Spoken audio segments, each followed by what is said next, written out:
My dad, my future husband, wants to invite you to a family dinner before the wedding. My daughter texted me a day before she was set to walk down the aisle. During dinner, my future mother-in-law leaned over and said something in Korean to her son, and the two of them laughed as if I didn't exist. They thought I was just a failed old man who didn't understand a thing. I smiled, stood up, raised my glass, and answered them in perfect Korean. The entire room fell silent. Welcome and thanks for being here. Before we continue, please like the video, subscribe, and comment where you're watching from.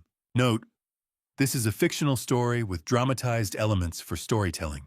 Any similarities to real people or places are coincidental, but the ideas explored aim to offer meaningful and beneficial reflections.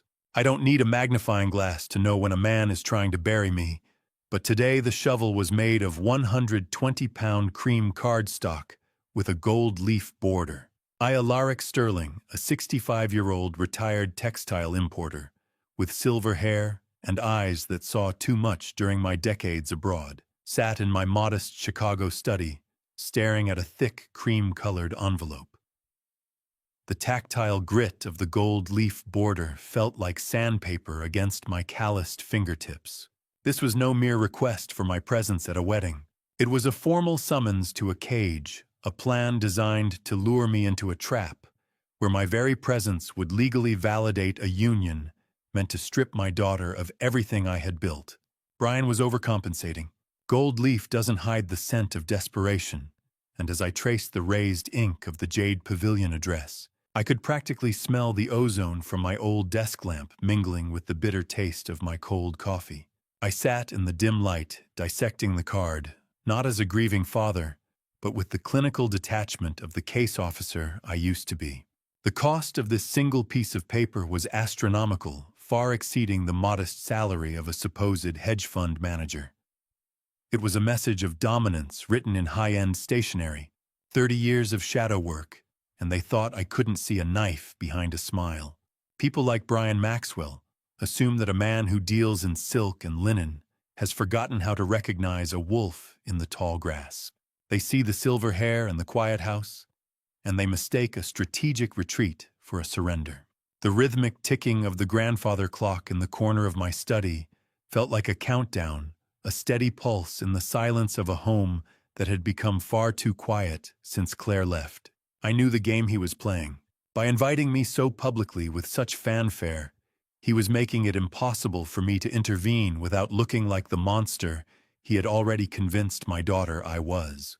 It was a clever maneuver, the kind of psychological pincer move that works on ordinary men. But I have never been an ordinary man, and the textiles I imported were often just the shroud for much heavier things moving across borders.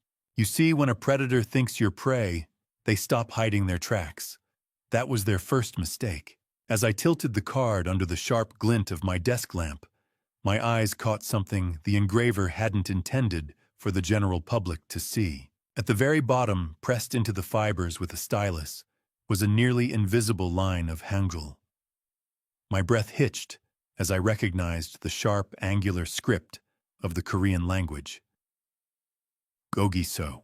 I read the word aloud, the syllables tasting like cold iron in my mouth. It was a specific, brutal insult, a term for a slaughterhouse animal, a beast being led to the pen. They weren't just inviting me. They were mocking the sheep before the slaughter. They thought I was the one walking into the trap. Calculated fury began to replace the cold analysis in my chest. I reached into the back of my desk drawer, moving past the old tax returns and stationery to a false panel that hadn't been opened in a decade. I picked up the black handset, the rotary dial clicking with a familiar, lethal rhythm as I dialed a number that didn't exist on any public record, activating a priority red asset through a channel they never expected me to remember. The ghost of a dial tone in my ear felt like a cold blade, but it was nothing compared to the way my daughter's voice had sliced through me 3 weeks ago. As I waited for the secure line to click into the digital ether, the sterile scent of my study vanished, replaced by the ghost of lemon polish and the blinding glare of the afternoon sun reflecting off Lake Michigan. I was back in that glass fortress on Wacker Drive, standing before the mahogany desk of Claire Sterling, 29, the sharp-suited CEO of Sterling Logistics, who looked at me with a mixture of pity and annoyance as she adjusted her engagement ring. I had come to her with a folder of anomalies, a quiet warning about the man she intended to marry. Brian Maxwell was a ghost. I told her a man with no verifiable digital footprint and a history that read like a forged passport. Men like that are either witnesses or hunters, but Claire didn't want a father. She wanted a blessing for a life I hadn't been invited to build. She revealed then that she had already moved the company's internal security audits away from my oversight weeks before, effectively gouging out my eyes inside the very firm I had helped her construct from the ground up. How do you tell the person you die for that they are walking straight into a fire they helped build? She stood up, the screech of her heavy chair against the marble floor, echoing like a scream in the quiet executive suite. To her, I wasn't a veteran of the Shadow Wars. I was just a xenophobic relic, a bitter old man who couldn't handle his daughter marrying into a Korean-American family because I hadn't personally vetted the groom. She told me this wasn't one of my overseas missions, and that my paranoia had finally cost me the only family I had left. I stood my ground, my voice remaining the calm, low baritone that had navigated interrogations in humid basement rooms, telling her I wasn't vetting a groom, I was scouting a threat. The metallic taste of adrenaline coated my tongue as the bridge between us finally collapsed. I watched the daughter I raised become a stranger, her defiance a shield made of glass that I knew was about to shatter. The memory of her thumb swiping across her phone to block my number felt like a physical weight in my palm as I stood in my silent study years later. The reason I had stayed so modest living in this unremarkable house and pretending to be a retired textile importer wasn't just to hide my CIA past from the world. It was a calculated sacrifice to keep the syndicate's eyes off her, a layers-deep protection she had just thrown away by inviting me to a rehearsal dinner where the wolves would be watching. By forcing me back into her orbit, she had unknowingly painted a target on both our backs. I felt the hollow vibration of the handset as the connection finally stabilized, bridging the gap between my life as a father and my duty as an operative.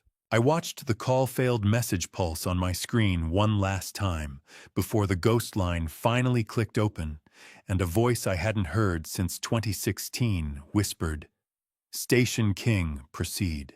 The voice on the other end of the line was like sandpaper on a fresh wound. Vance Prescott, the only man who still called me by my old call sign. "Station King, proceed." The words were a key turning in a lock I had hoped was rusted shut forever. I acknowledged the command with a clipped affirmative and ended the call, the silence of my study suddenly feeling heavy with the gravity of a deployment. A retired businessman might reach for his reading glasses when facing a crisis, but I reached for a loose floorboard in my back closet that hadn't been pried up since the Obama administration. The wood groaned in protest as I pulled it back, revealing a dust-covered crate that held the remnants of a life Claire never knew existed. She thinks her CEO position at Sterling Logistics was built on her own merit and my simple success as a textile importer.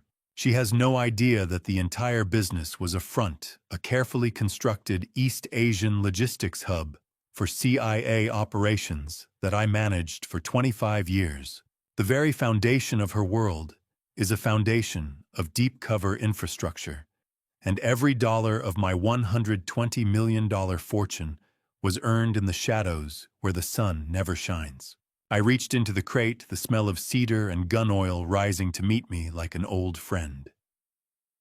"Hello again," I whispered, my thumb tracing the cold steel of a discreet recording unit.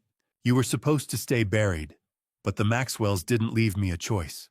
I began inspecting the gear with a practiced hand, checking the battery seals on a high-gain cufflink microphone and a portable signal jammer.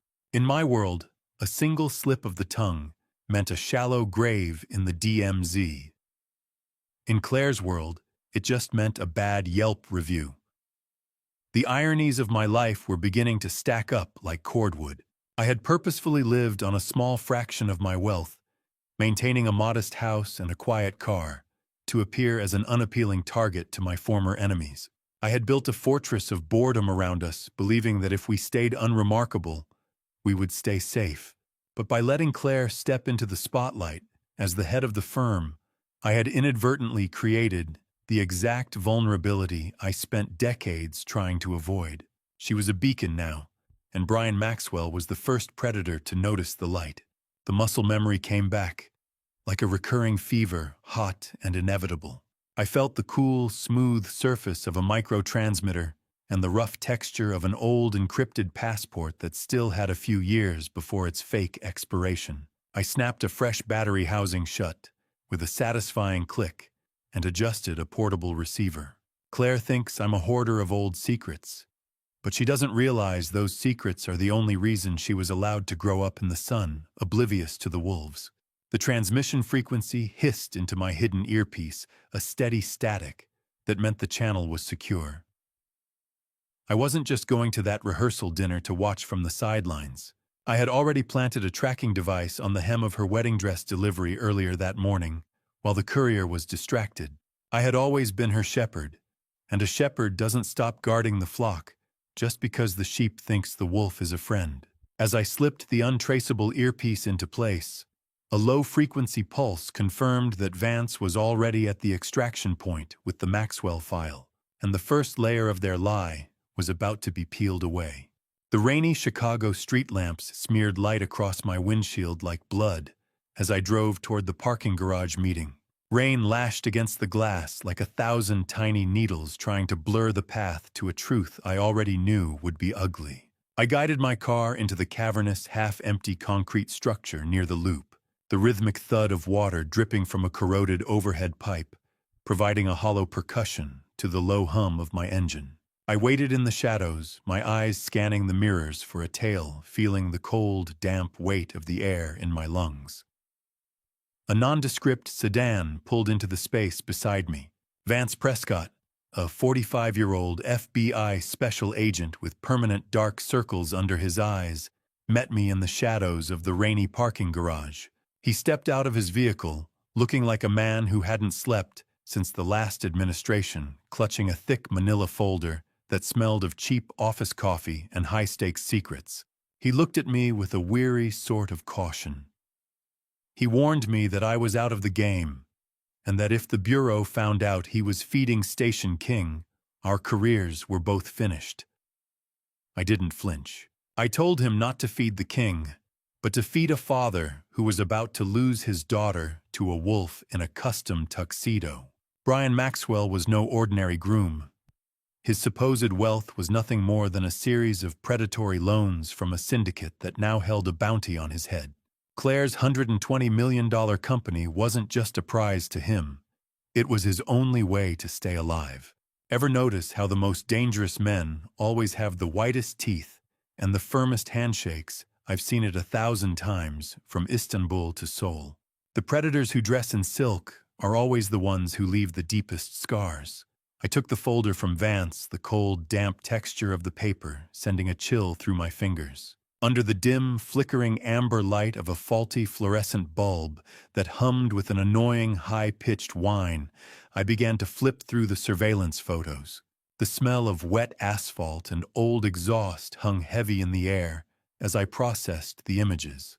Brian Maxwell wasn't at a board meeting or a charity gala in these shots. He was standing outside a high-stakes illegal casino in Macau, looking far too comfortable in the company of men I recognized from old agency threat assessments. Vance explained that the hedge fund Brian claimed to manage was a total shell.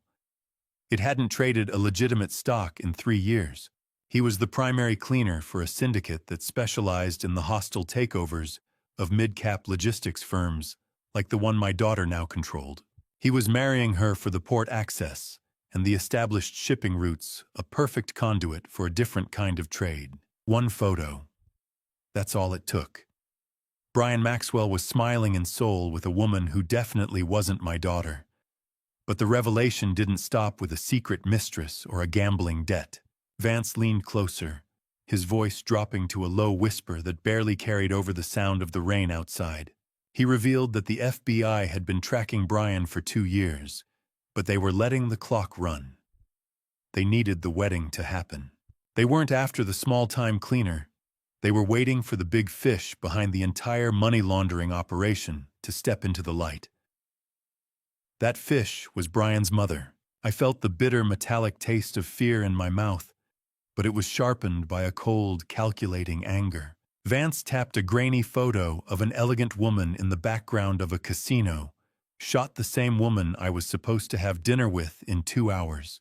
The Jade Pavilion was an exercise in architectural arrogance, all red lacquer and gold leaf, designed to make a man feel small before he even took his seat. I walked through the red lacquered doors, carrying a $120 million target on my back and a hidden FBI file in my heart. The heavy, cloying scent of sandalwood incense hung in the air, a thick blanket meant to stifle the senses.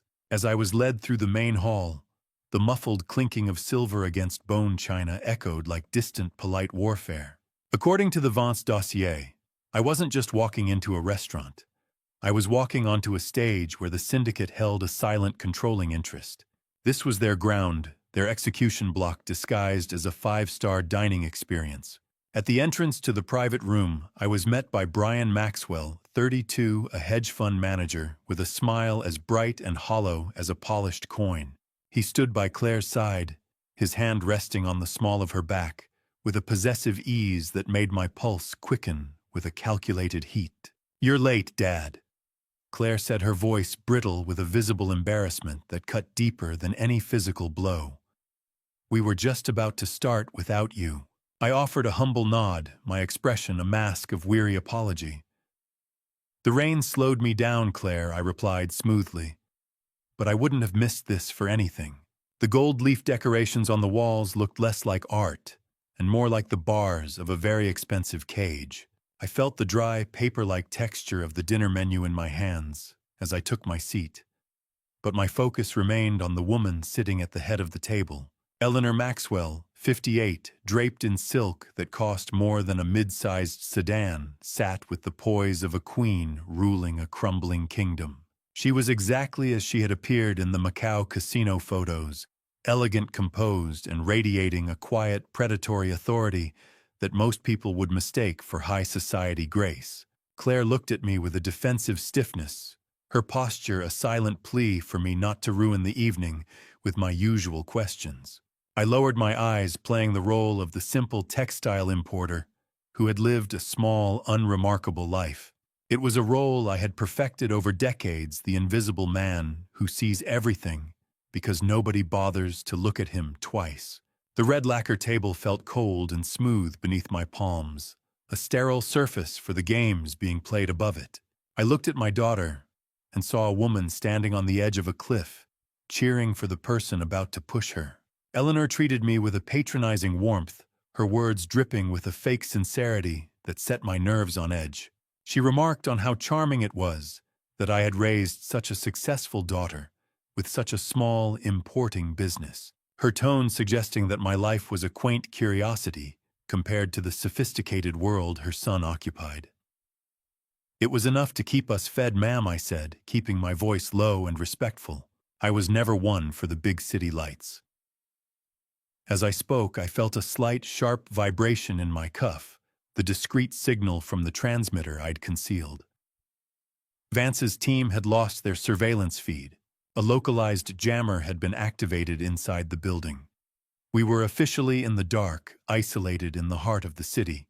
Eleanor leaned forward, her diamonds catching the light with a predatory glint, and whispered a traditional Korean greeting, but her eyes told me she was counting the seconds until my daughter signed her life away. The appetizers arrived like colorful decoys meant to distract me from the interrogation Brian was about to launch.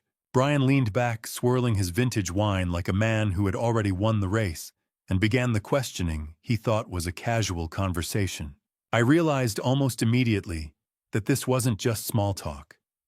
It was a field test. He was probing my background in textiles not out of interest, but to see if my old logistics roots could be used as a front for his syndicate's smuggling operations. He wanted to know if I was the perfect fall guy. I played my part with the slow, methodical precision of a man who had nothing to hide because his life was too boring to lie about. I leaned forward, my scratchy wool blazer bunching at the shoulders, and began to drone on about cotton blends in the 90s. I talked about customs tariffs on polyester until I saw the light die in his eyes. I gave him hyper-specific, mind-numbing details about industrial looms and shipping delays in the South China Sea from 1994. Brian's predatory white-toothed grin faltered, replaced by a glazed look of polite boredom. Claire watched us, her face flushed with a cringing social tension. "Dad, please," she interrupted, her voice tight. "Brian doesn't need a history lesson on industrial looms. Do you know the easiest way to disappear? You let people believe you're exactly as boring as they want you to be. Most men in this room want to be the sun, the center of every conversation, drawing every eye. I preferred to be the gray wallpaper, the background noise that everyone hears but no one listens to." While Brian recovered from my lecture on textile tariffs, I turned my attention to the condensation on my glass of iced water. I watched a single droplet slide down the side, a mirror to the way I was slipping past their defenses. Eleanor was watching me now, her high-pitched fake laughter punctuating the air as she spoke to Claire about the Maxwell family's charitable foundations. She was marking territory, making it clear that I was a lower-class beneficiary of their grand association. She looked at me with increasing disdain, her eyes lingering on my cheap functional watch. "It must be a comfort to know your daughter is finally in hands that can secure her future, Mr. Sterling," she said, her tone dripping with patronizing elitism. I offered her a slow, humble smile. "I just want her to be happy, ma'am. I'm a simple man with simple expectations." He was hunting for a lie. I was feeding him the truth, but only the parts that didn't matter. My internal CIA-trained radar was screaming at the way Eleanor avoided looking at the waitstaff, a classic sign of someone who viewed others as tools rather than humans. I felt the faint metallic scent of the heavy silverware as I picked up my fork, my hands steady. Every move I made was a calculated performance. I purposefully, accidentally, spilled a small drop of water on my sleeve, a clumsy gesture of an old man losing his edge. As I reached for a napkin to dab at the damp fabric, I used the motion to adjust my cufflink, ensuring the hidden microphone was angled perfectly toward Eleanor. I felt the slight vibration of the housing against my skin, a confirmation that I had a clear audio lock. I was no longer just a guest. I was a recording device in the heart of the enemy's den. Eleanor caught Brian's eye and gave a nearly imperceptible nod, her lips curving into a thin, cruel line as she prepared to speak the words she thought I'd never understand. The transition was seamless, a smooth glide from the stilted English of a polite host to the razor-sharp, rapid-fire Korean of a woman who thought she was invisible in plain sight. As the steam rose from the oolong tea in my cup, Eleanor turned her bird-like head toward Brian and began to speak with a cold, staccato efficiency. She didn't know that my years in Seoul weren't spent merely trading fabrics, or that she was sitting across from a man who knew her reputation long before she stepped into this restaurant. In the Seoul underworld, Eleanor was known as a sultang, a ruthless money broker who specialized in laundering the debts of the desperate. Now she looked at me with a thin, cruel smile, while calling me a decrepit peasant in a language she assumed was a wall between us. She mocked the cheap cut of my blazer, laughing about how easy it would be to push me into a nursing home the moment the wedding papers were finalized. Brian nodded along, his eyes glinting with a shared arrogance. He told her to be patient, that the peasant was the only one who could sign over the logistics infrastructure they needed to bridge their Macau debts. I sipped my tea, the liquid hot and bitter, my face as unreadable as a stone wall, while the recording device in my cufflink hummed against my skin, capturing every syllable of their disdain.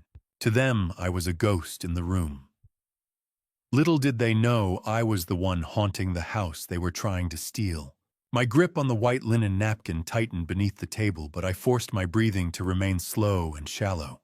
I played the part of the confused, slightly deaf old man, perfectly leaning in, as if straining to hear a conversation I wasn't meant to understand. Eleanor didn't stop with me. She turned her linguistic assault toward Claire, calling my daughter a stupid, Lonely girl who was so desperate for affection, she would hand over $100 million empire just for a kind word and a wedding ring. Brian let out a soft, sharp laugh in Korean, admitting he almost felt bad for her, but then reminded his mother that $12 million in gambling debt tended to kill a man's sympathy. They spoke of Claire as if she were a transaction, a clean vessel to be emptied and discarded once the logistics routes were secured for their syndicate partners. Have you ever sat across from someone who was planning to kill your legacy while they offered you a piece of bread? It's an acquired taste. The underlying smell of expensive perfume and betrayal was thick enough to choke on, yet I maintained my mask. I watched the clink of porcelain against the lacquered wood, a rhythmic domestic sound, masking a conversation about the end of my family. Eleanor reached for a piece of dim sum, her diamonds catching the light with a predatory shimmer. She mentioned casually to Brian that his real girlfriend, Sophia Vance, was already in Chicago, staying at a luxury hotel paid for by a Sterling Logistics corporate credit card Brian had skimmed weeks ago.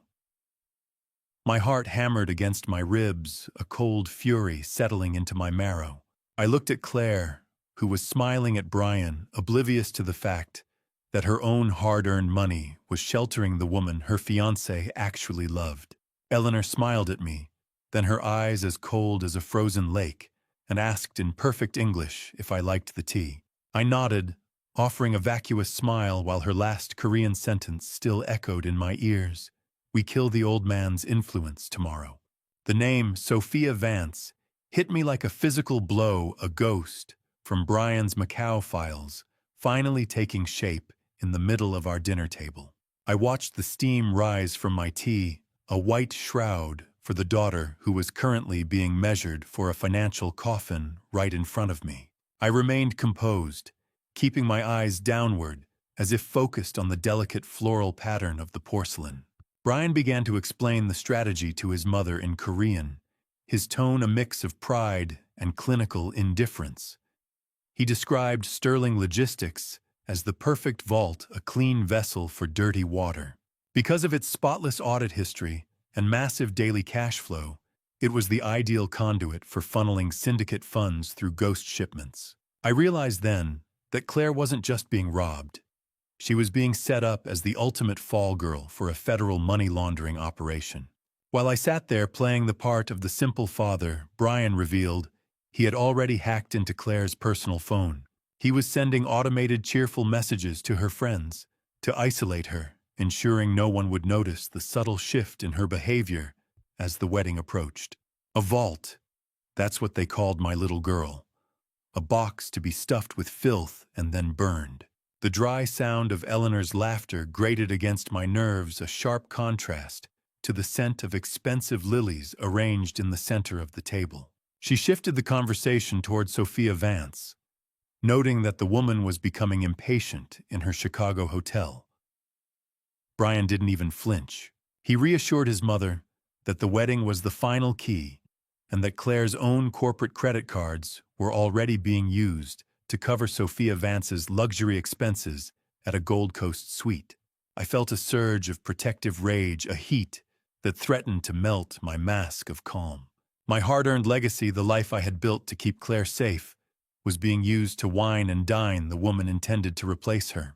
I watched Brian check his expensive watch, a timepiece likely bought with the proceeds of another man's ruin, and I wondered how many other lives he had dismantled before turning his sights on us.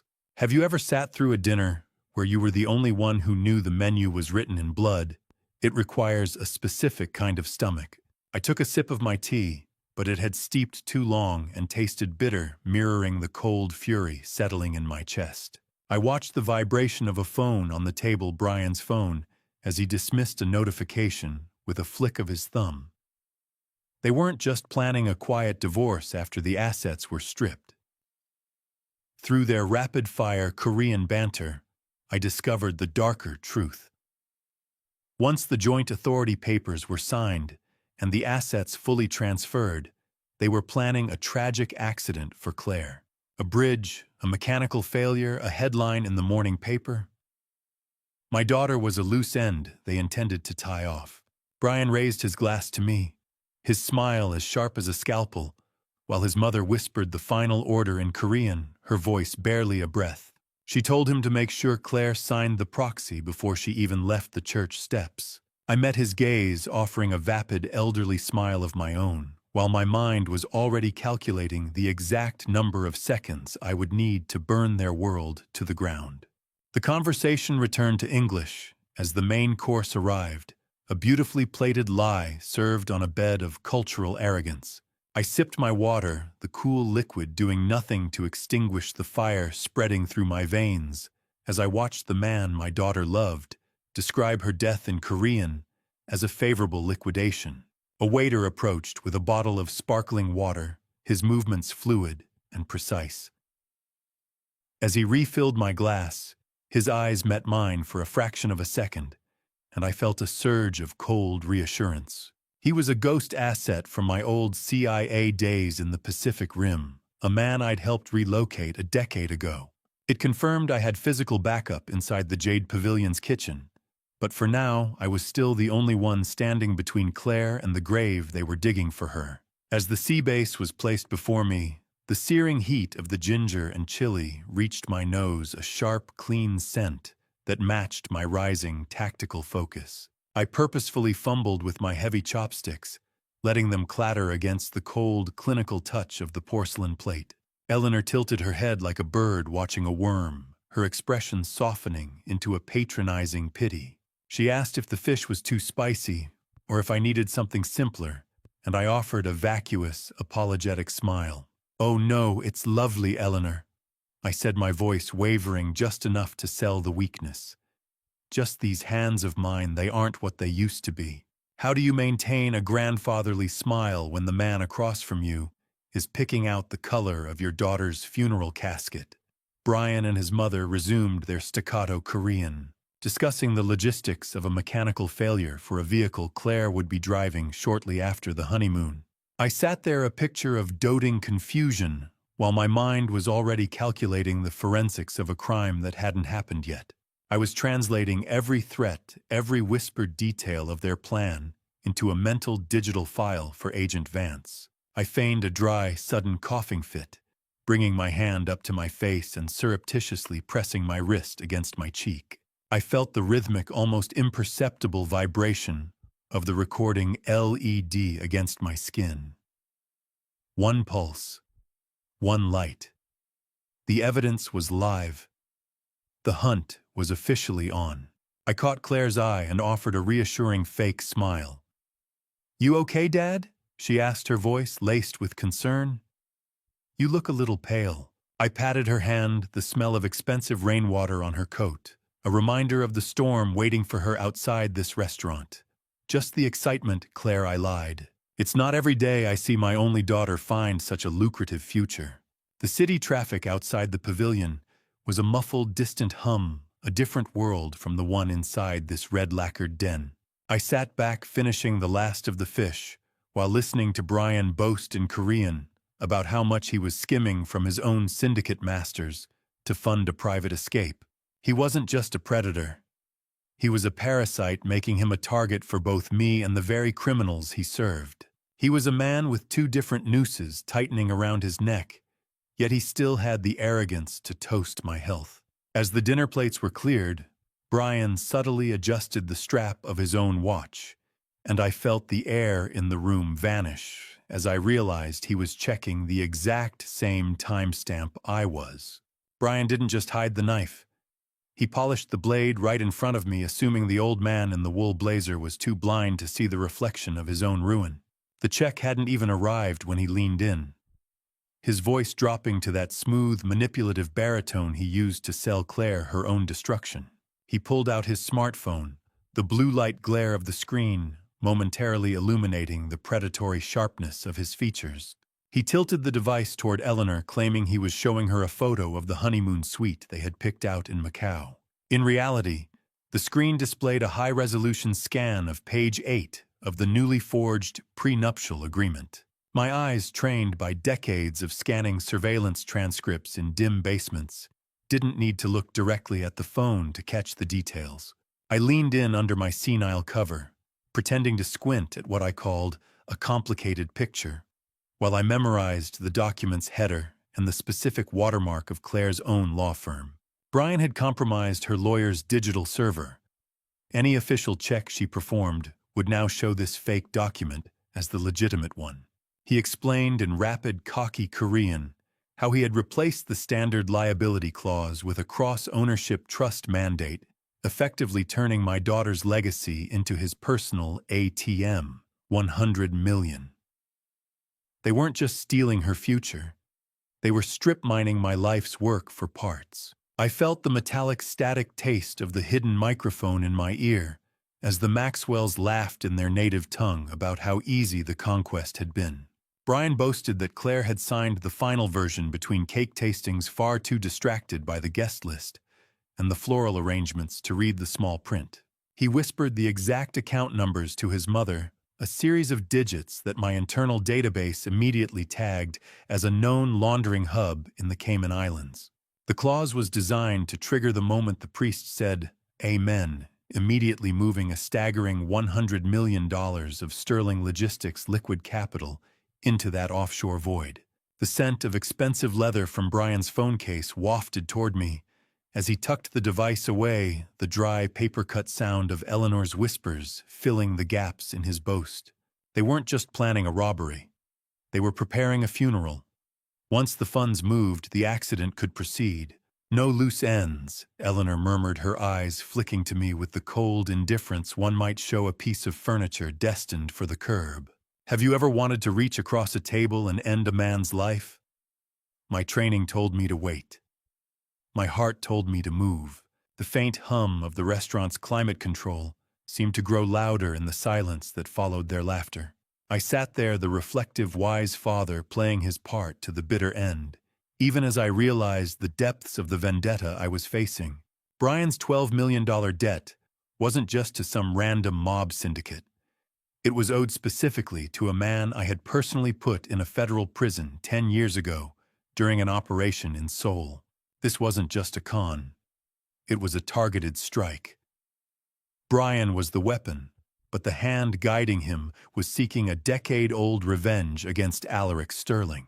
I watched him tuck his phone away with a smirk, unaware that the ghost of the man he was robbing had just downloaded the entire roadmap to his own execution.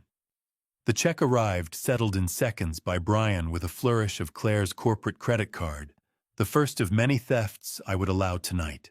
I stood up slowly, my calculated anger hidden behind a mask of weary gratitude, ready to walk into the night and begin the counteroffensive. I followed them out the red lacquered doors of the Jade Pavilion, swinging shut behind us as the cold Chicago rain reclaimed the evening. The rain didn't just wash away the smell of expensive oolong tea. It froze the final bridge between me and my daughter as she stepped into a gilded cage and slammed the door. On the sidewalk, under the rhythmic buzzing of a nearby faulty neon sign, I pulled Claire slightly away from the group. The smell of ozone and wet pavement was sharp, matching the electricity crackling between us. "Claire, just give me 10 minutes tomorrow," I said, keeping my voice low and urgent. No lawyers, no Brian, just us. I could see the reflection of the streetlights in her eyes, but the warmth was gone. Instead, she revealed that she had revoked my emergency access to the Sterling Logistics server earlier that evening. She called it setting boundaries, but I knew she was dismantling her own safety net. "Stop it, Dad," she snapped. "You've spent the whole night looking at them like they're criminals. You're embarrassing me, and you're embarrassing yourself." Brian intervened immediately, his custom tuxedo barely dampened by the mist, as he placed a protective arm around her. He looked at me with a smirk that was perfectly disguised as concern, playing the role of the gallant defender, while I was cast as the confused, overbearing father. She didn't just turn her back. She turned her life over to a man who saw her as a rounding error. I watched them walk toward the curb, where the valet was holding the door of Brian's luxury SUV. The isolation felt physical, a cold pressure in my chest that had nothing to do with the Chicago wind. Eleanor Maxwell stood back, watching the exchange with a smug, knowing smile that told me she had won this round of the psychological war. "I'll see you at the church, Alaric," she said, her tone dripping with a patronizing warmth. "If you can find it without a map." I didn't reply. I just stood there, the rain feeling like shards of ice against my skin, tasting the salt of either the downpour or a single suppressed tear. Claire climbed into the back of the vehicle without a backward glance. "Drive, Brian," she said, her voice muffled by the closing door. "Just drive." The hiss of tires on wet asphalt followed, accompanied by a blinding spray of water that soaked my trousers. The tail lights of their car were two red eyes mocking me from the darkness.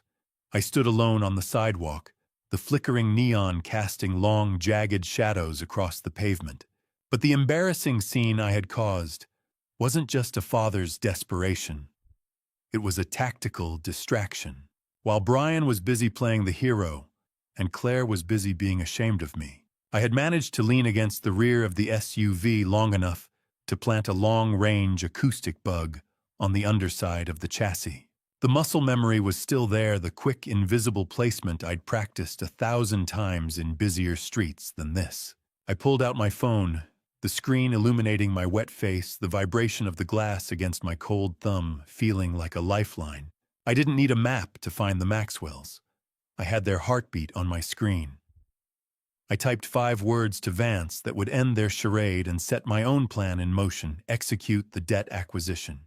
Now, I watched their car disappear into the Chicago night, ready to move from the defense to a clinical, calculated offense. The 24-hour diner smelled of burnt grease and desperation, a fitting place to discuss the price of a man's soul. The smell of cheap floor wax shouldn't have felt like home, but in my line of work, the best truths are usually traded over lukewarm coffee and a cracked vinyl booth. I sat in the corner, my back to the wall, watching the neon sign outside flicker with a rhythmic buzz that echoed the static in my own mind. Vance Prescott slid a tablet across the scarred laminate table, the blue-white glow of the screen cutting through the dim shadows of the dark booth. He looked at me with those tired eyes, the smell of old rain and diesel still clinging to his jacket. Brian Maxwell's life was laid bare in a series of encrypted ledgers from an illegal Macau-based sportsbook. The numbers were staggering: $12,450,000. The debt had been compounding for 18 months, like a malignant tumor. It was clear now that Brian's hedge fund was never an investment vehicle. It was a desperate, multi-layered Ponzi scheme designed solely to keep the syndicate's enforcers from his mother's door. But the ledger held a deeper poison. Vance leaned in the screech of a metal chair on the diner floor, puncturing the silence, and revealed that Brian had used Claire's Sterling Logistics name as an unauthorized personal guarantor for the loan. He hadn't just stolen her heart. He had put her entire company in the crosshairs of a mob seizure. $12 million. Most people see a fortune. I saw a guillotine. 12 million isn't just a debt. Vance, I said, the bitter, overboiled taste of the diner coffee coating my tongue like ash. It's a death sentence. No wonder he's so eager to merge the accounts. He needs her legacy to pay for his sins. Vance shook his head, his face a mask of grim clinical realization. The syndicate doesn't want the money anymore, Alaric. They want the logistics routes. Brian is just the key to the front door. They want the ports, the warehouses, the very infrastructure I spent 30 years building to protect my daughter. I scrolled through the names on the screen, my mind already pivoting from a father's grief to an operative's cold-blooded determination. I explained my debt acquisition strategy to a skeptical Vance. If I could buy Brian's debt from the syndicate's U.S. representative, I would become his sole legal creditor. I could freeze every asset he attempted to touch, legally pinning him to the ground before he could sign a single wedding document. Do you know what the difference is between a businessman and a predator? A businessman wants a profit. A predator just wants to see you stop breathing. Vance warned me that walking into a warehouse to hand a professional killer $15 million was a suicide mission. He thought I was alone. I told him I'd be bringing 30 years of reasons why they should take the deal and run. The distant hum of a passing freight train vibrated through the booth, a low-frequency reminder of the world moving outside our bubble of secrets. I knew the man I had to meet. The syndicate's U.S. representative was a ghost from my own past, a man I personally saved during a failed extraction in Hong Kong back in 2004. It was a debt of blood, a currency far more valuable than the liquid cash I was currently moving from my offshore holdings. I closed the tablet and looked out the window at the rain, knowing that by this time tomorrow I would either own my son-in-law's soul or I wouldn't be alive to see the wedding. The industrial district of Chicago is a graveyard of rusted steel and broken promises, the perfect place for a dead man to negotiate for a life. The rust on the warehouse gates tasted like old blood in the morning fog, a grim reminder that in my old life, meetings like this usually ended with a shovel or a checkbook. I guided my car through the heavy sliding door that echoed in the void, the smell of damp concrete and industrial grease thick in the air. I stepped out into the shadows, my ears immediately picking up the sharp click of a safety being engaged somewhere above the catwalks. Han Wul, the syndicate's U.S. representative with a jagged scar running from his ear to his jawline, a gift from the triads I'd stopped in 2004, emerged from the warehouse office like a predator sensing a rival. He didn't offer a hand, and I didn't expect one. He revealed that his men were already preparing to liquidate Brian Maxwell tonight. The boy had become a liability they no longer wished to carry. My arrival hadn't just interrupted their schedule. My buyout offer was the only thing keeping Brian from a permanent sleep in the lake. I looked Han Wul in the eye, my voice calm and steady. I told him I wasn't there for a favor but to settle a ledger. "You saved my life in Kowloon Station, King," he rumbled, his eyes tracing the gray in my hair. "But 15 million is a lot of weight for a ghost to carry." Click. The wire was verified. $15 million vanished from a blind account in Zurich, and I became the most dangerous man in Brian Maxwell's world. I sat at a scarred metal table, the blue light glare of my satellite laptop illuminating the predatory lines of Han Wul's face. "The money is in the ether," I said, my thumb hovering over the delete key. "Give me the paper." He slid a heavy manila folder across the table toward me, its cold weight a physical manifestation of Brian's ruin. Inside were the original promissory notes, the predatory loan agreements, and the forged Sterling Logistics guarantor forms that Brian had thought would be his salvation. In that moment, the power shifted. I was no longer a concerned father pleading for his daughter's attention. I was the sole legal creditor for a $12 million debt. I owned the heir. Brian breathed the clothes on his back and every second of his remaining future. Han Wul leaned back, a dark amusement flickering in his eyes, as he told me Brian was all mine now, and to try not to make too much of a mess at the wedding. Most fathers buy their daughters a wedding gift. I bought her the man who was trying to kill her body and soul. I began flipping through the secondary documents in the folder, my eyes widening as I discovered a second layer to the betrayal. Brian hadn't just collateralized Claire's company. He had used his own mother's secret offshore retirement fund as additional security. He had bet the Maxwell matriarch's entire future on a hand he was destined to lose. I realized I didn't just have a creditor's claim against a small-time con man. I had the key to Eleanor's absolute ruin.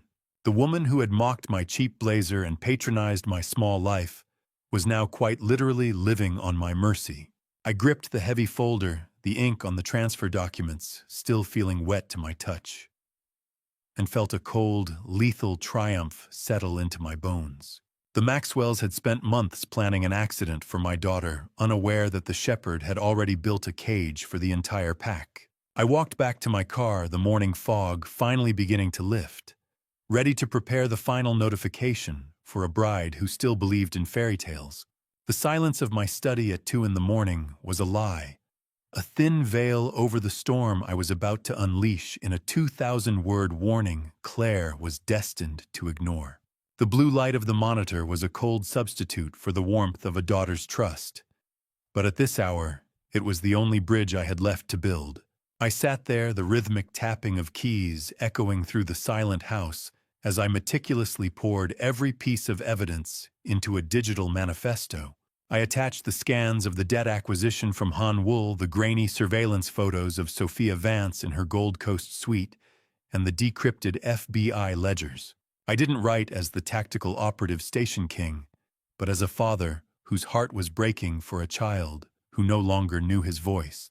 I revealed the truth of my CIA background, finally providing the context for the paranoia she so deeply resented.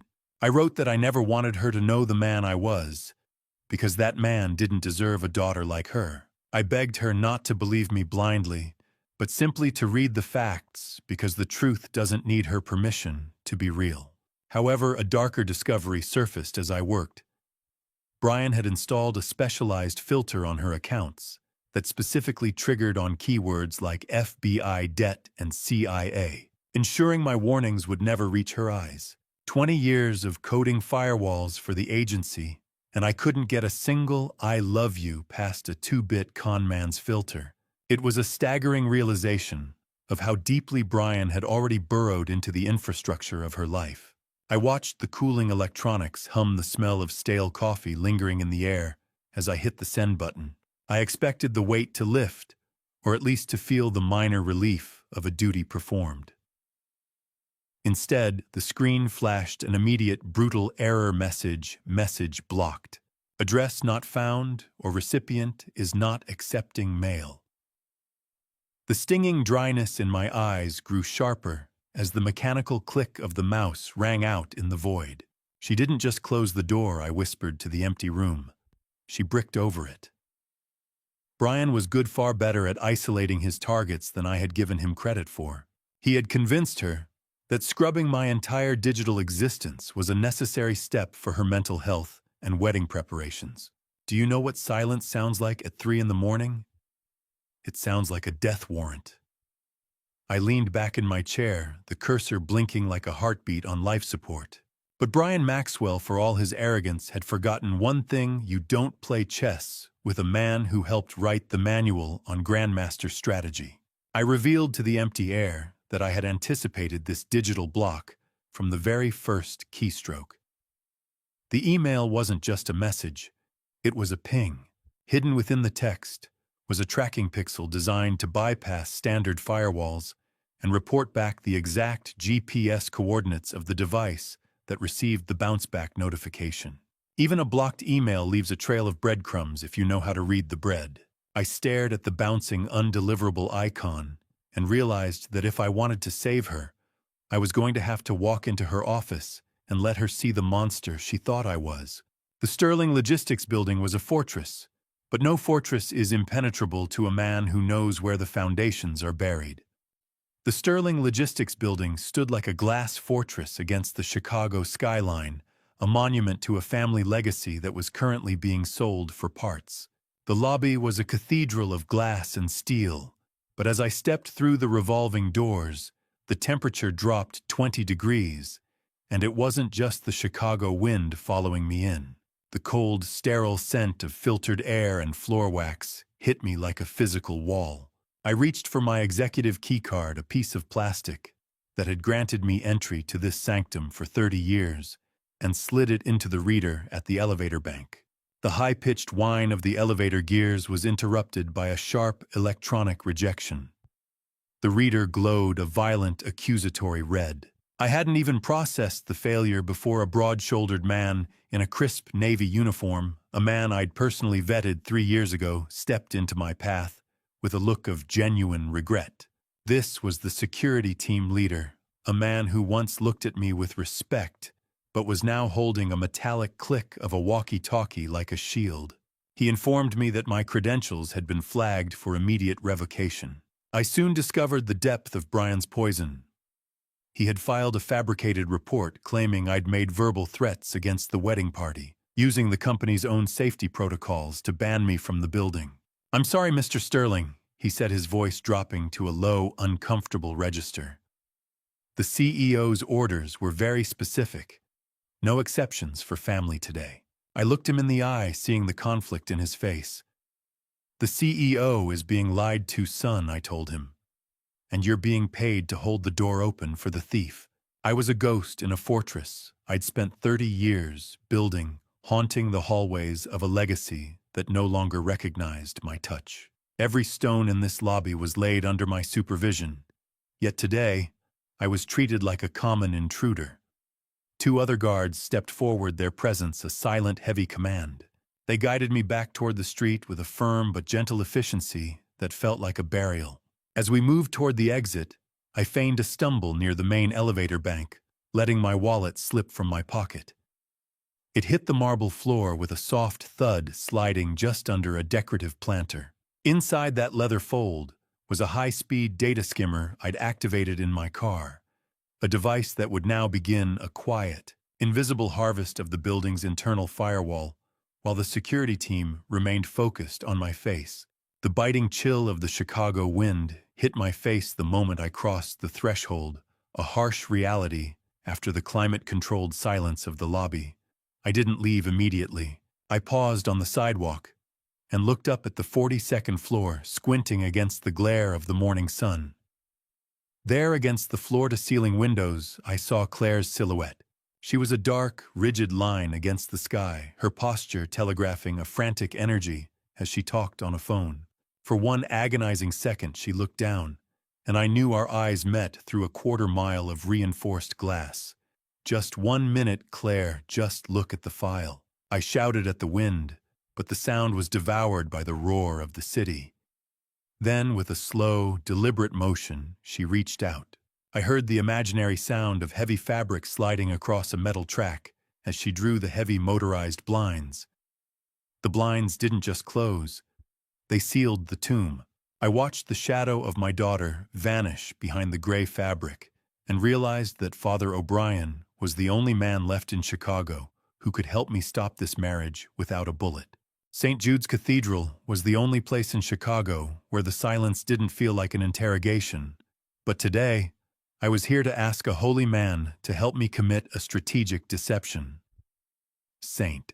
Jude's smelled of beeswax and centuries of prayers, a sanctuary of silence, where I intended to commit a necessary sin. I stepped into the dim sacristy, the chill of the hallowed air, a sharp contrast to the biting wind I'd left on the sidewalk.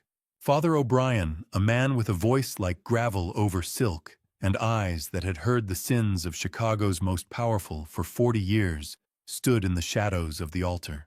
He turned toward me, his expression softening with the familiarity of a decade-long friendship, but I offered no pleasantries. Instead, I laid out the evidence of Brian Maxwell's criminal ties and the forged trust agreement. I revealed that Brian had already visited the church that morning, attempting to bribe the parish secretary to file the marriage license electronically the second the vows were finished. It was a calculated move to anchor the legal union before I could even draw breath. I explained that if the wedding proceeded normally, Claire would be tethered to a federal fugitive.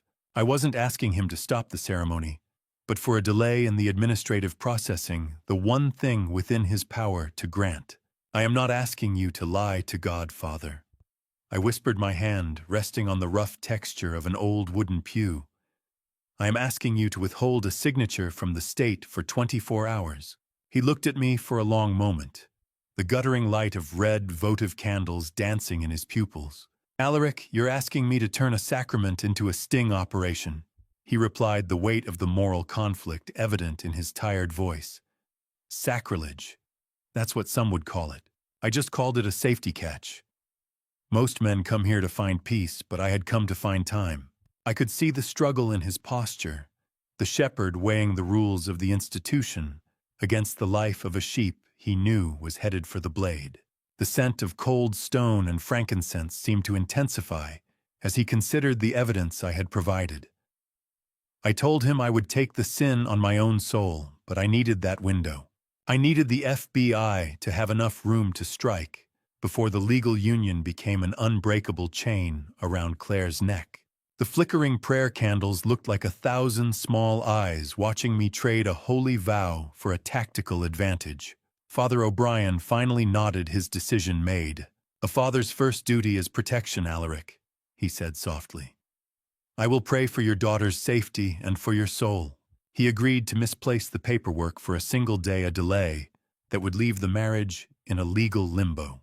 I left a $10,000 donation for the youth fund on the table, a silent payment for the burden I was placing on his conscience. I turned toward the heavy, muffled thud of the cathedral doors, my footsteps echoing in the vast, empty nave. But as I reached the exit, my tactical training flared. I noticed the security guards Claire had hired for the perimeter men with the flat eyes and thick necks of professional enforcers. I realized then that they weren't private security at all. They were syndicate muscle. As I walked out of the heavy oak doors, I noticed a black sedan with tinted windows idling across the street, the same one that had followed me from the warehouse. And I knew the time for quiet conversations was officially over. The sunset over Lake Michigan was the color of a bruised heart, a warning that the morning would bring either my daughter's salvation or my own extinction. I didn't bother turning on the lights when I got back to the house.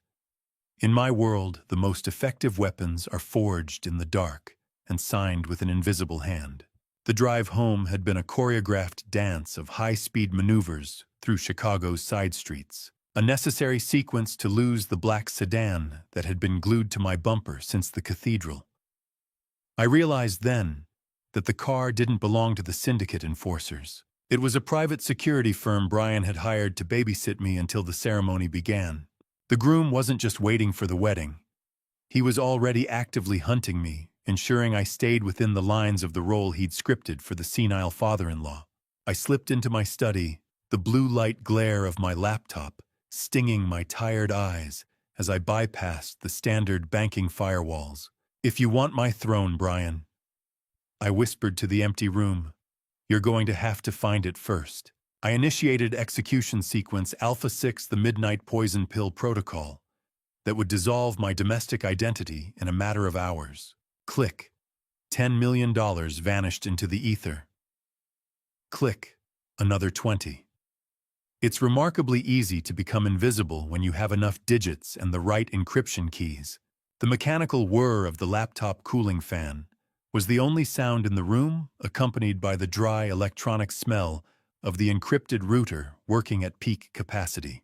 One by one, I watched the progress bars crawl across the screen, systematically incinerating the legacy I had spent 30 years building. My domestic accounts, the textile firm's holdings, and my personal retirement funds were being siphoned out of the American banking system. Even the title to this very house was being transferred into the untraceable reaches of the Silver Shepherd Trust. I was pruning my own life, like a dying tree, cutting away the branches so the roots could survive the winter. By the time the clock hit 3 a.m., the transformation was complete. On paper, Alaric Sterling legally owned nothing but the clothes on his back and the secrets in his head. The cross-ownership clause Brian had worked so hard to forge was now mathematically worthless, a bridge leading to a canyon that had already been emptied of its gold. I am now officially a pauper, Vance, I thought, feeling the cold metallic surface of the trust key USB drive against my palm. A pauper with a very expensive list of enemies. The distant lonely sound of a morning foghorn drifted in from the lake, a somber herald of the coming dawn. I confirmed the receipt of the trust keys sealing the vault for good. But the Silver Shepherd Trust wasn't just a hiding place for my money. I had designed its board of directors to consist entirely of retired agency contacts, men and women who lived in the same shadows I did. By moving Claire's eventual inheritance into their hands, I had effectively given them the legal right to audit anyone who dared to marry into the Sterling name. Brian thought he was marrying a fortune, but he was actually inviting a legion of professional investigators into his bedroom.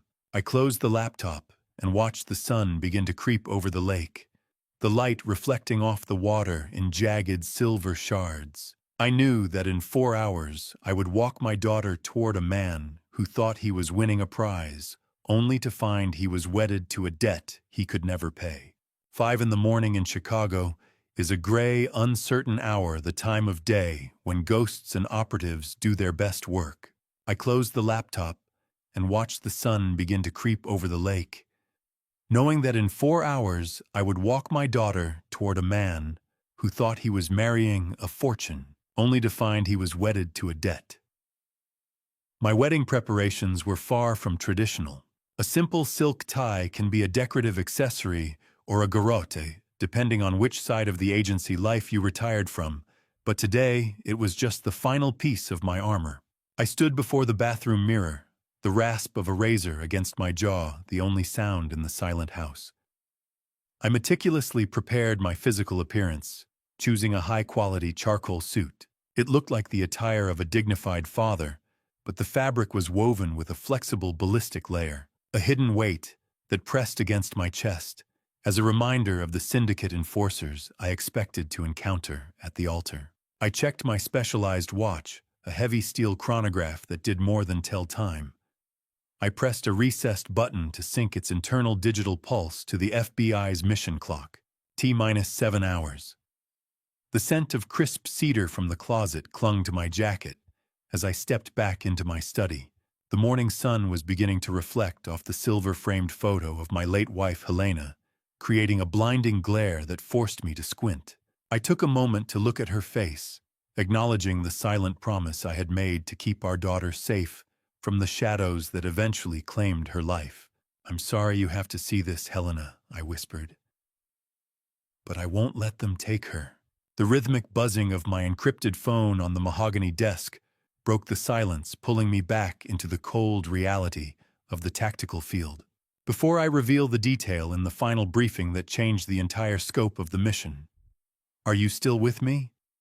Choose A if you think I should proceed alone, or B if I should trust the Bureau. And add one short reason so I can see how you're reading this. Please note that the following contains dramatized details added for narrative impact.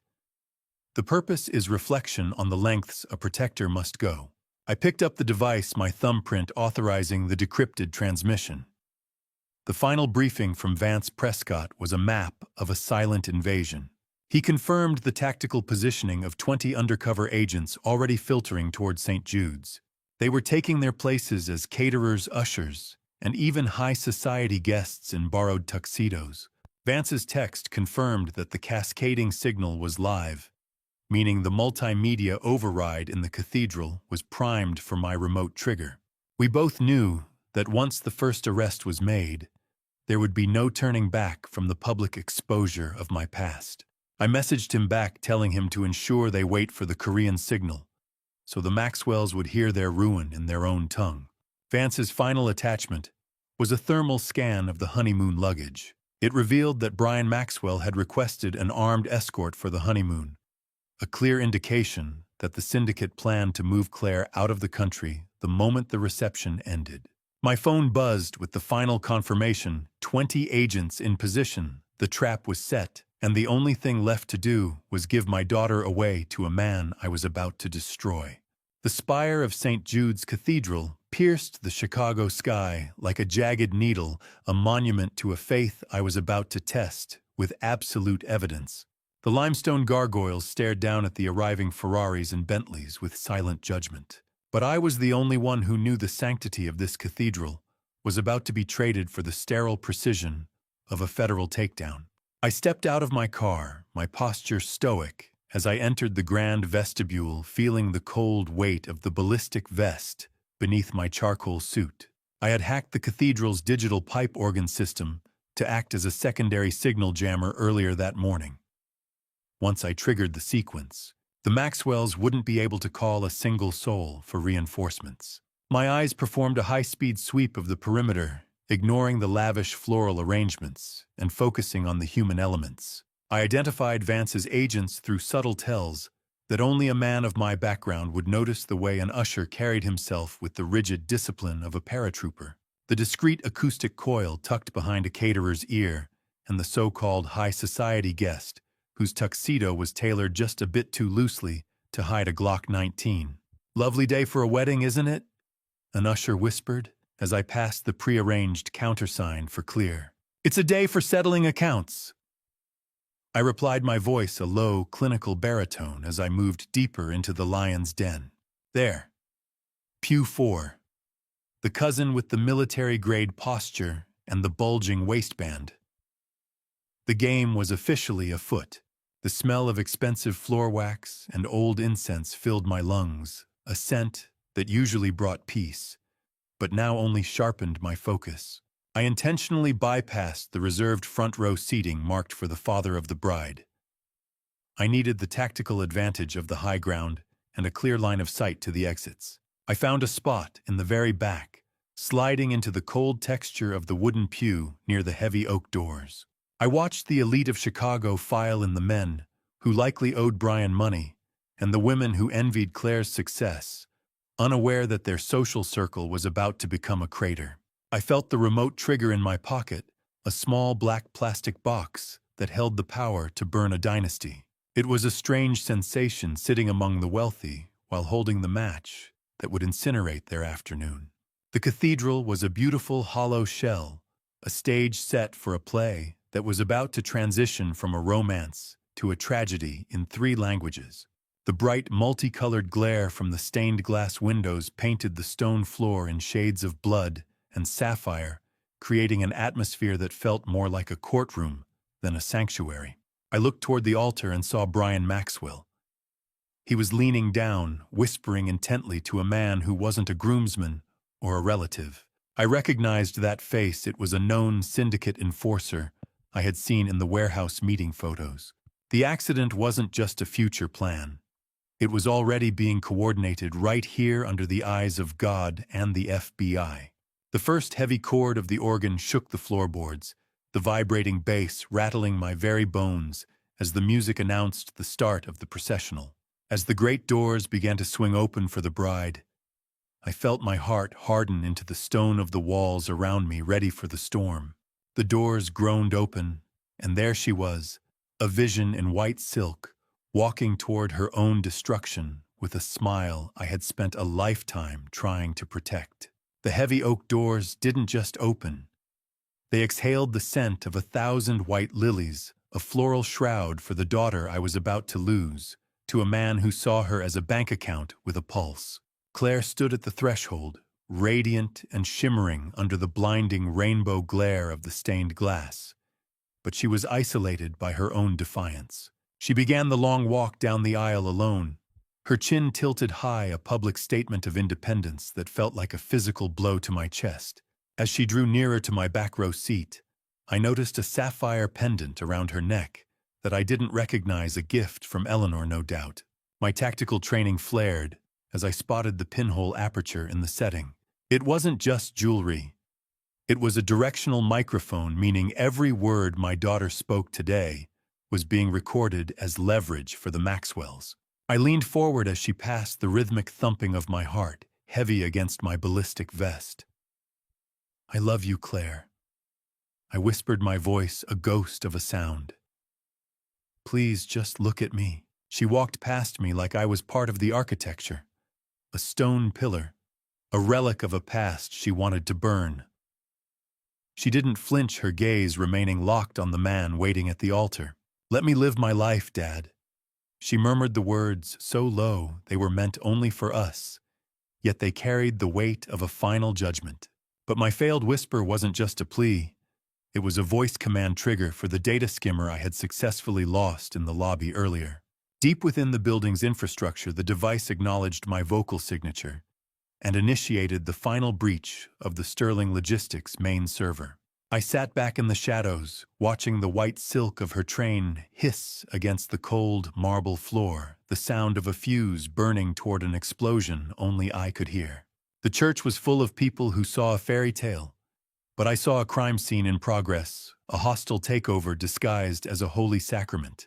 I could feel the cold precision of the mission clock, ticking in my mind, each second bringing us closer to the point of no return. Claire reached the front of the cathedral, where Brian Maxwell waited with a smile as bright and hollow as a polished coin. I watched from the darkness of the rear pew as he took her hand, his thumbs tracing her skin with a possessive ease that made my blood run cold. "I'm finally here, Brian," she said, her voice echoing through the nave. "No more ghosts."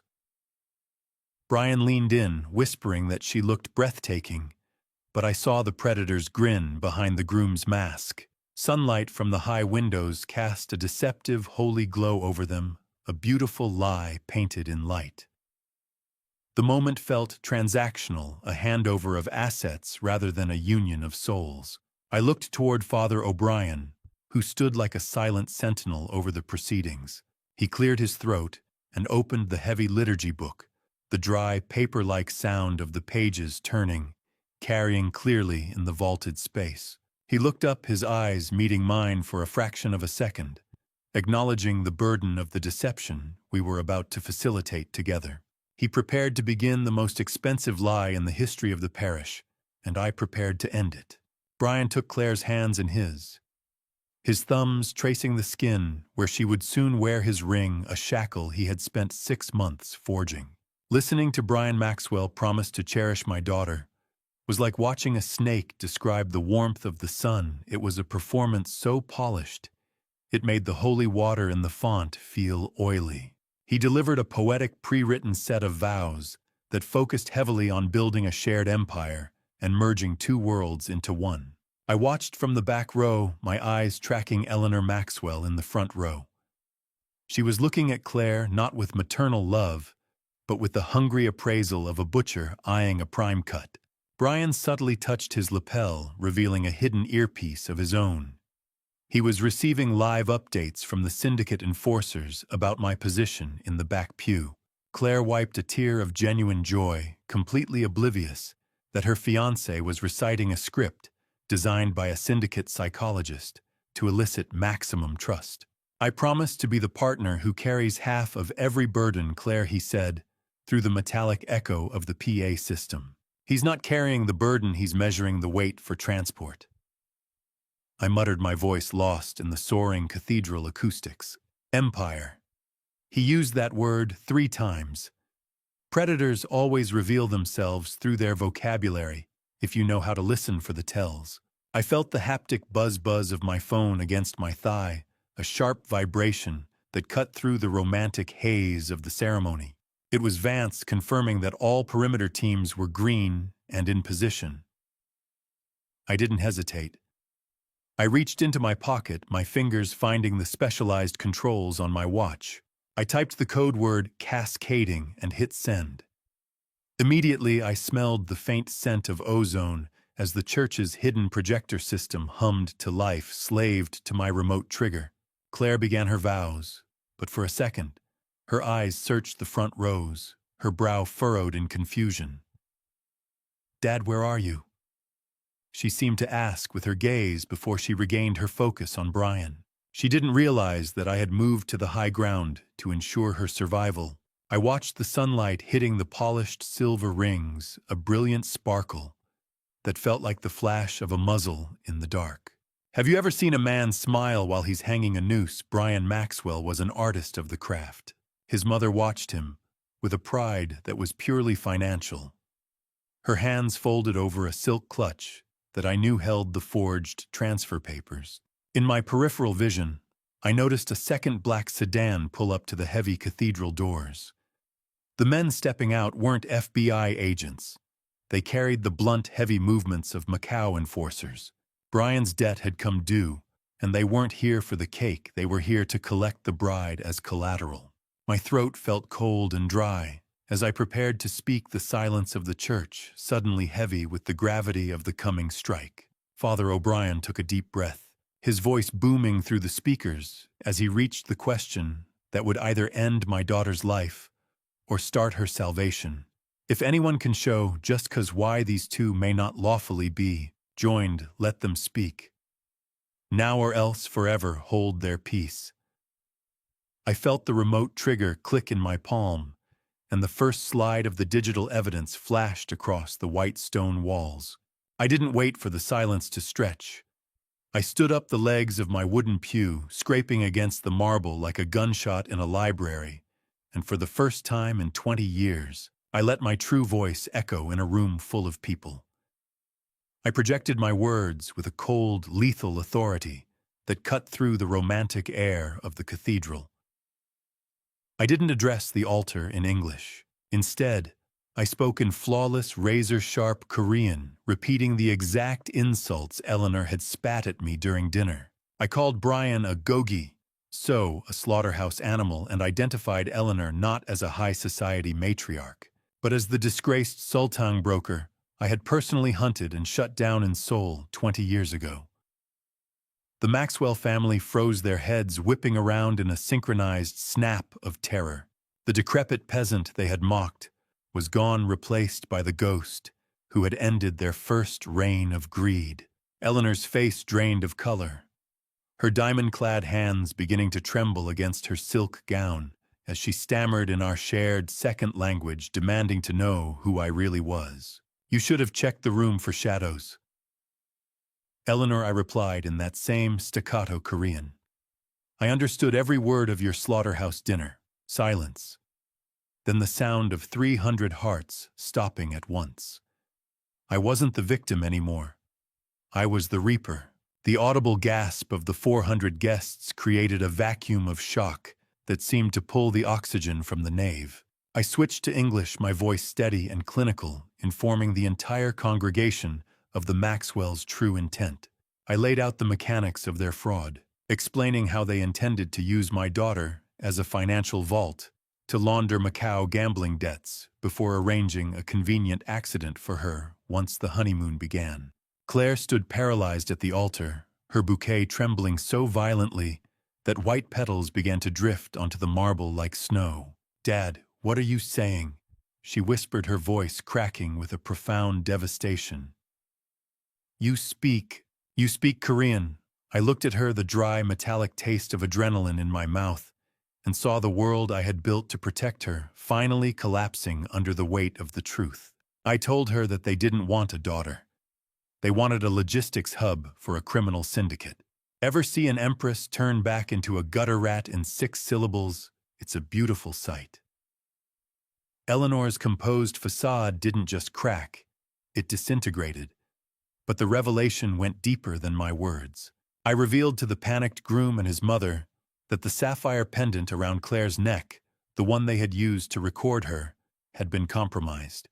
I had patched that directional microphone directly into the church's PA system minutes ago. Brian's frantic whispered confessions of guilt, his pleas to his mother to find a way out, were now booming through the speakers for every elite guest to hear. The aroma of ozone from the heating projector bulbs began to fill the air as the technical override reached its climax. Brian looked at the speakers as if they were judge and jury, his mouth hanging open in a silent scream of realization. I pressed the remote in my pocket, and the giant screens behind the altar flickered to life, not with photos of Claire's childhood, but with the high-definition bank transfers and forged documents that would send Brian Maxwell to prison for the rest of his natural life. The screen didn't just illuminate the room. It blinded the Maxwells with the one thing their world was designed to avoid: the irrefutable digital truth. The stained glass usually told stories of saints and salvation, but as the high-definition projectors hummed to life, the light that filled St. Jude's was the cold, clinical glare of a federal audit. I felt the sharp, rhythmic thud of my thumb on the remote as I bypassed the church's pre-programmed montage. Brian lunged toward the ushers, screaming at them to turn it off, but I had already anticipated his panic. The projectors were running on an independent battery backup I'd hidden within the cathedral's electrical housing weeks ago. Instead of childhood photos, a split-screen comparison of the prenuptial agreement appeared in massive blue-white clarity. On the left was the version Claire signed. On the right was Brian's forged page 8 with the fraudulent cross-ownership clause highlighted in an aggressive, pulsing red. "Look at the screen, Claire," I commanded, my voice cutting through the rising tide of shocked whispers. "That's not a marriage contract. It's a bill of sale for your legacy and everything I built to keep you safe." Red. Page 8 was bleeding red on the screen. The color of a forgery. The color of a daughter's betrayal at the hands of a man she trusted. The aroma of ozone and hot electronics drifted through the nave as the 400 guests erupted into a chaotic murmur. I watched Brian's sweat-soaked tuxedo collar wilt under the heat of the exposure. He looked like a cornered animal, his eyes darting toward the exits where my agents were already waiting. I clicked the remote again, and the contract vanished, replaced by the $12.4 million gambling debt ledger I'd purchased from the syndicate. I zoomed in on the signatures, the high-definition scan revealing Brian's name etched next to those of known Macau mob enforcers. I announced to the room that the man at the altar wasn't a brilliant investment banker, but a Priority 1 federal target who had collateralized his own mother's retirement fund to cover a losing streak in tech derivatives. Eleanor Maxwell slumped into her seat in the front row, the silver silk of her gown finally matching the deathly gray of her complexion. Do you know what happens to a high society reputation when you broadcast a $12 million mob debt to the whole city? It evaporates faster than holy water on a hot skillet. I watched Claire's bouquet slip from her fingers, the lilies hitting the marble floor, as she turned to stare at the man she thought was her future. "Brian, tell me this is a mistake," she whispered, her voice cracking over the PA system for every guest to hear. He had no answer. "He didn't just bet your future, Claire," I told her from the shadows of the back row. "He bet his mother's life on a horse that was already dead." I noticed the guests in the third row. Men Brian believed were his wealthy venture capital partners leaned forward with tablet computers. They were actually the team of forensic accountants I'd hired to catalog every Maxwell asset in real time for immediate seizure. They were already stripping the skin off the wolf before the body was even cold. As the crowd watched the debt totals tick upward on the screen, I tapped the final command on my watch, and the church's sound system began to play an audio file that would break my daughter's heart once and for all. The first sound to come through the speakers wasn't music, but the clink of a silver fork against a porcelain plate, the beginning of the end for the man who thought he could use my daughter as a sacrificial lamb.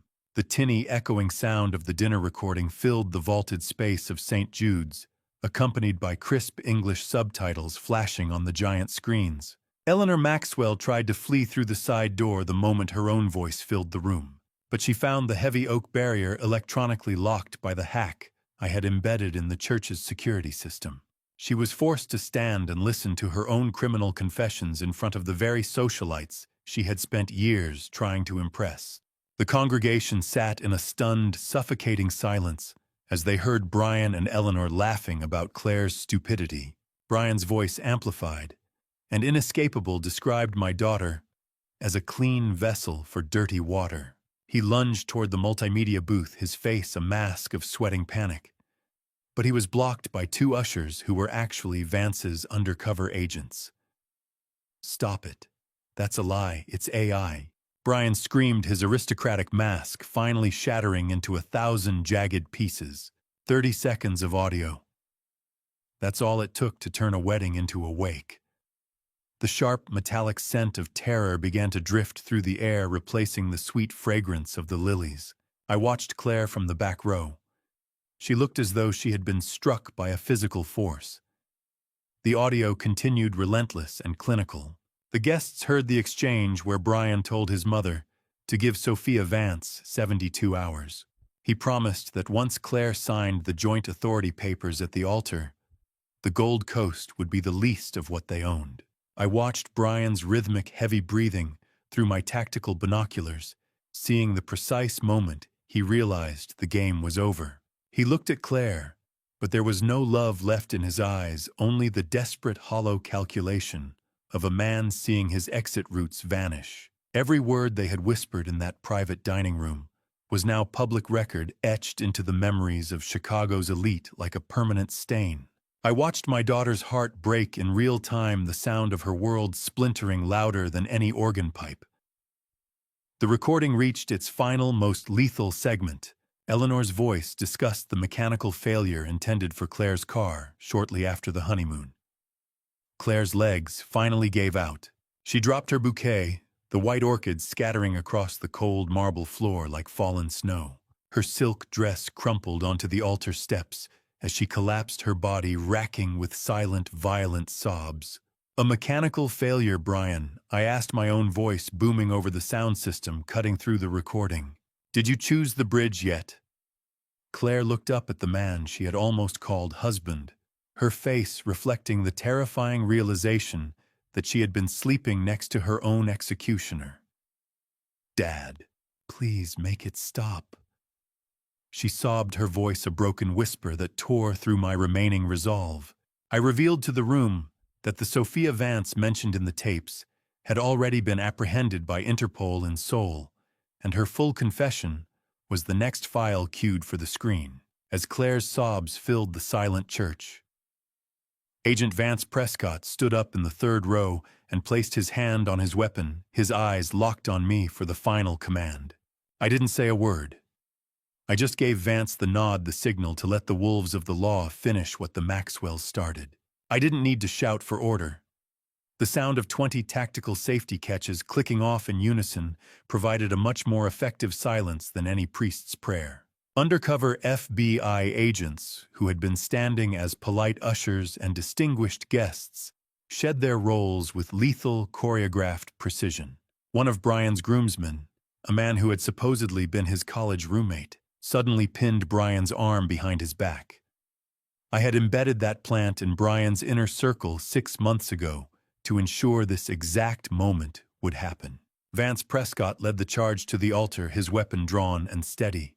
Brian lunged instinctively toward Claire, his fingers clawing at her white silk sleeve as if he could use her as a human shield. But the groomsman was faster, slamming him face first into the cold marble. The perimeter agents moved like shadows, blocking the syndicate enforcers at the back doors and neutralizing the threat before a single socialite could even draw breath to scream. The cathedral was transformed into a high-security tactical box, the air thick with the sharp metallic scent of gun oil and the sterile white light of the church's emergency flashes. Brian Maxwell. You're under arrest for federal wire fraud, felony forgery, and conspiracy to commit murder, Vance announced, his voice booming over the still-active altar microphone for the entire congregation to hear. You can't do this. Do you know who my investors are? Brian shrieked, his aristocratic mask replaced by the raw, ugly terror of a cornered rat. Click. Handcuffs are the only jewelry Brian Maxwell will be wearing for the next decade. I watched from the back row, my arms crossed over my ballistic vest, as the rhythmic thud of tactical boots on marble replaced the wedding march. My daughter stood frozen, her eyes wide and glassy, watching the man she thought was her future being treated like the common criminal he always was. The weight of the steel restraints, snapping shut, echoed through the nave, a final punctuation mark on the lie that had almost cost Claire her life. I felt a grim, kinetic sense of justice as the room finally realized that the old man in the back wasn't just a spectator. Do you know what the most satisfying sound in the world is? It's the silence of a narcissist who realizes the room has stopped believing his lies. Eleanor Maxwell tried to pivot, her high-pitched heels screeching against the floor as she attempted to ditch her luxury clutch near a side pew. 2 female agents intercepted her before she could move 5 feet, seizing the bag I knew contained the encrypted syndicate ledgers. She erupted into a feral rage, her silver silk gown tearing as she struggled with an animalistic fury against the iron grip of the law. "Get your hands off me, I am a Maxwell," she screamed, her voice echoing off the vaulted ceiling. "No, ma'am," I whispered as I began to walk down the center aisle, passing her as she was forced to her knees. "You're just a case file with a bad attitude." As Brian was led away in tears, he began to shout in frantic Korean that he did it for Eleanor, desperately revealing that his mother was the true architect of the forgery. I didn't stop until I reached the altar, standing over Brian as he knelt in disgrace. I reached into my inner pocket and pulled out a final set of papers that didn't have the FBI seal, but the heavy embossed logo of Apex Capital. I looked down at the man who tried to steal my daughter's future, and for the first time today, I let the clinical mask slip into a smile. Brian looked up at me with the eyes of a trapped animal, but he didn't realize that the hunter standing over him didn't just want him in a cage, he wanted to own the air he breathed. The FBI agents were beginning to clear the room, their movements a blur of tactical efficiency, but I leaned down, whispering so only he could hear. I tapped the cold, heavy feel of the Apex Capital folder against his chest. "The $12 million debt you owed the syndicate is mine now, Brian. I bought it." And I funded the purchase with the very inheritance you tried to siphon from Claire, making you the primary victim of your own bottomless greed. His face shifted from pure terror to a soul-crushing realization that the federal sentence awaiting him was a mercy compared to my reach. The syndicate would have killed you quickly. I murmured, my voice a calm, wise rasp. But I'm going to keep you alive, healthy, and utterly broke for the next 40 years. You won't own so much as a wristwatch without my permission. You're a monster. He choked out, his aristocratic poise dissolving into a pathetic whimper. You're worse than them. I didn't disagree. I simply watched him as he was hauled away. I won. That's what the manual says. Every objective was met, every threat neutralized. So why did it feel like I was the one being led away in chains? I turned to find Claire, expecting a moment of shared relief. But I was met with a storm of fury that hit me harder than any physical strike. She stood amidst the wreckage of her wedding, her bouquet a mangled heap of crushed lilies and ozone-scented air. She didn't thank me. She erupted, screaming that I hadn't saved her. I had just proven that every single person in her life was a professional liar. "You didn't do this for me!" she shrieked, her voice echoing off the high stone arches. "You did this to prove you were right. You destroyed my life to satisfy your own paranoia. Claire, wait, everything I did to protect you." I pleaded, reaching out a hand. She recoiled as if I were a leper gathering her torn silk train with a trembling hand. "You're just a ghost, Dad. A ghost who kills everything he touches. I don't ever want to see you again." The cathedral was empty now, a hollow shell of white lilies and broken promises that smelled more like a funeral than a wedding ever could.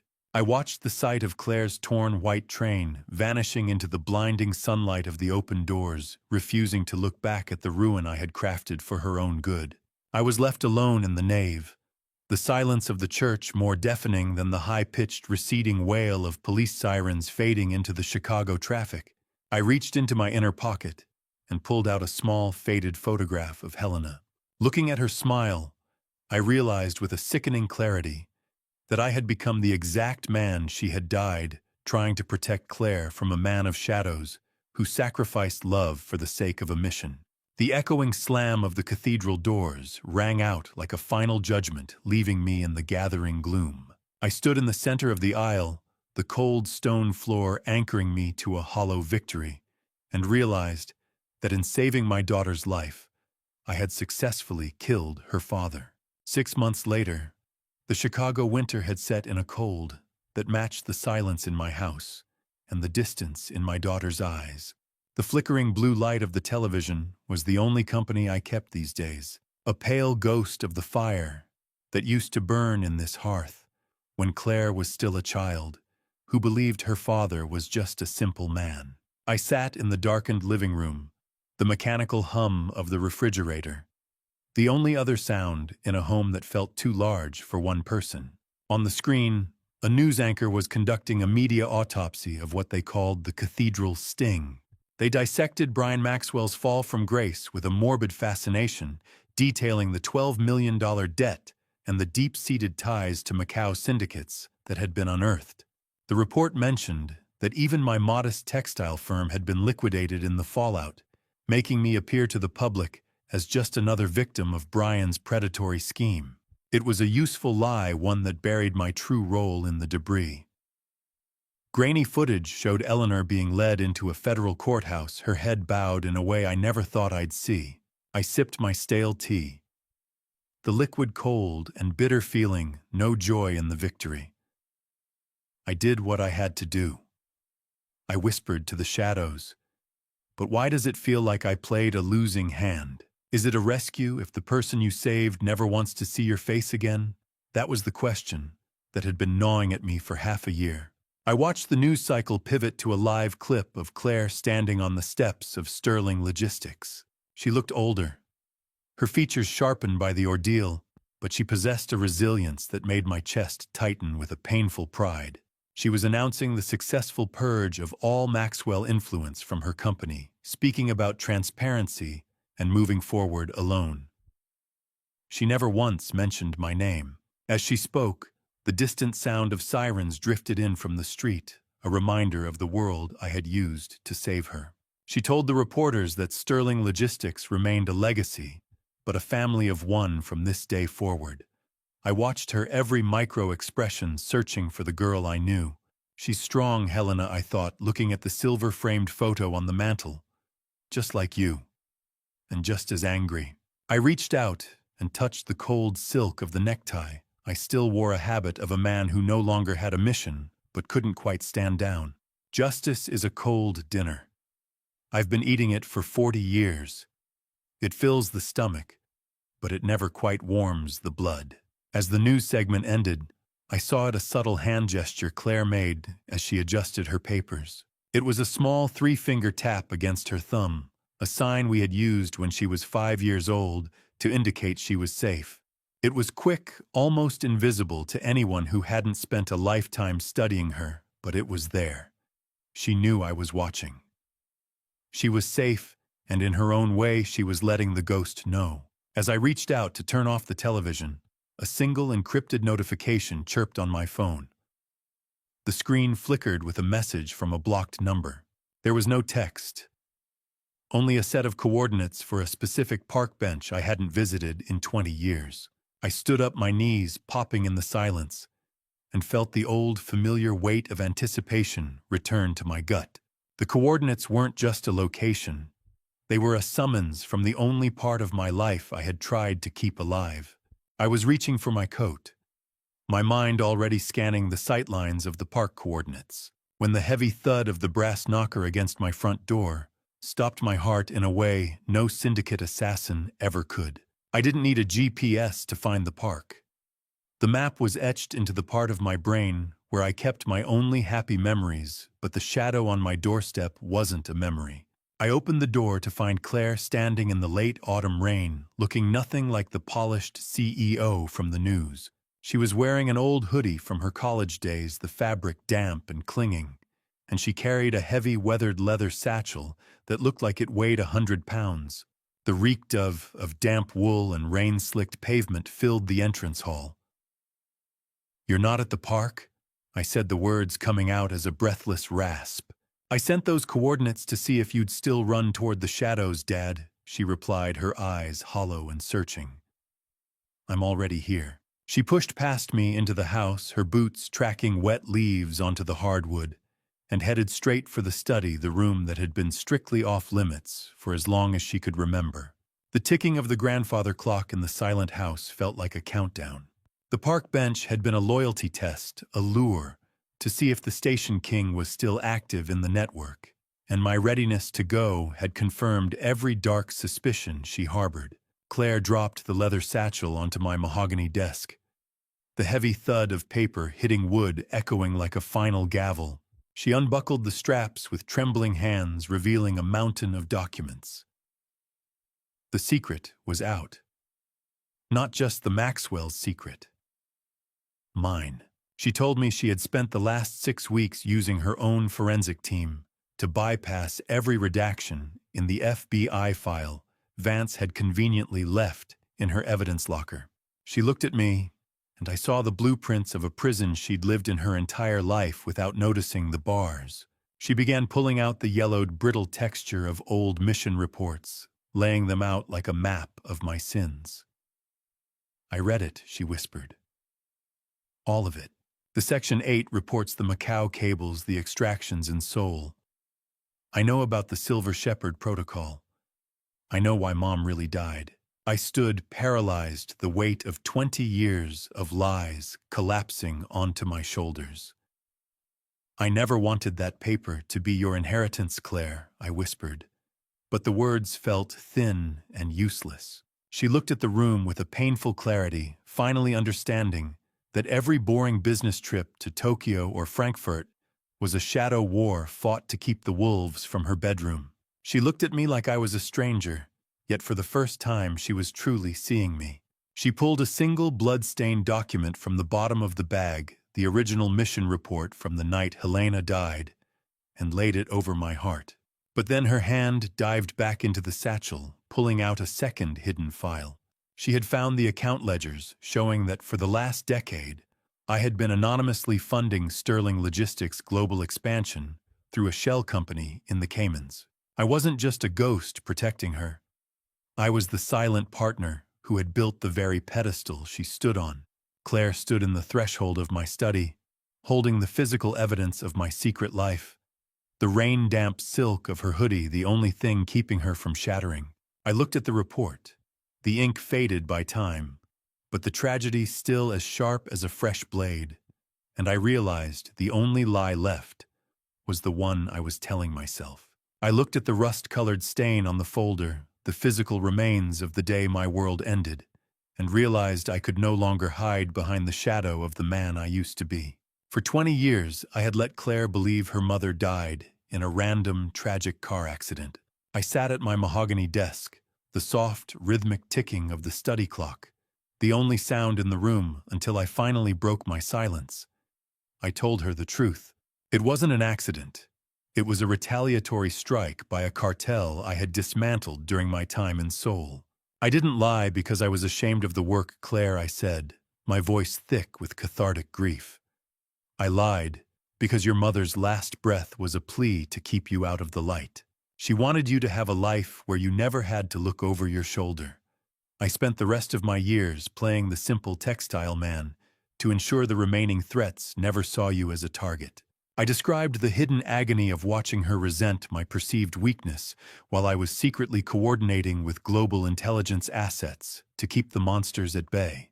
You let me hate you for being ordinary, she whispered, the salt of a shared final tear trailing down her cheek.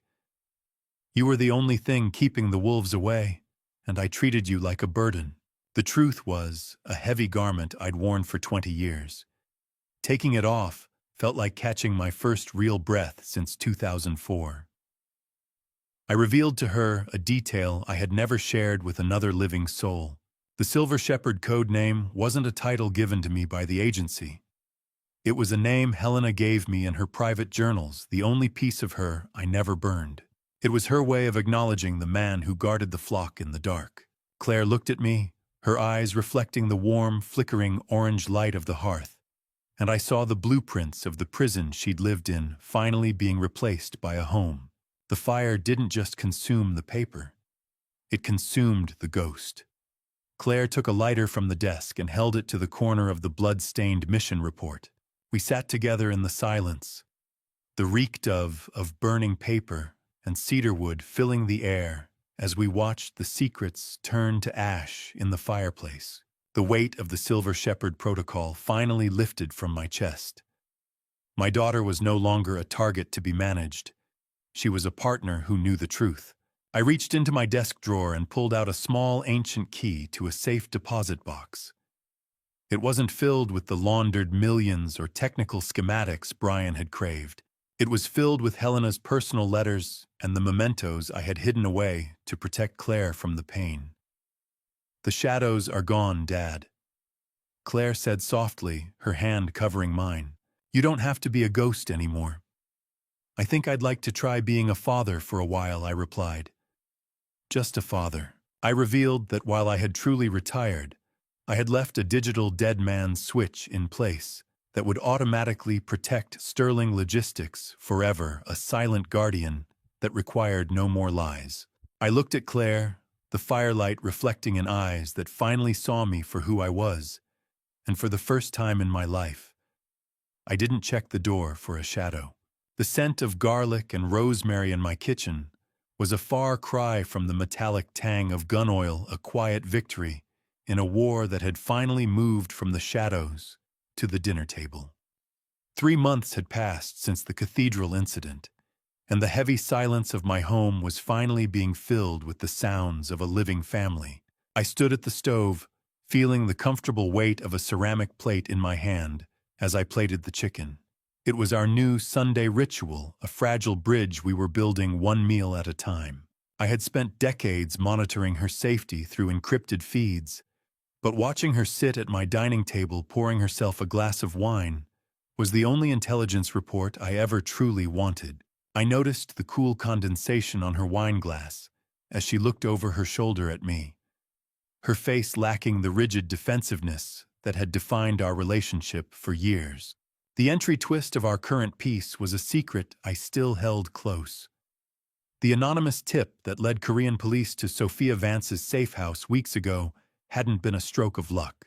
It was a digital breadcrumb trail I had meticulously planted during the poison pill protocol, a final insurance policy to ensure the Maxwells stayed buried.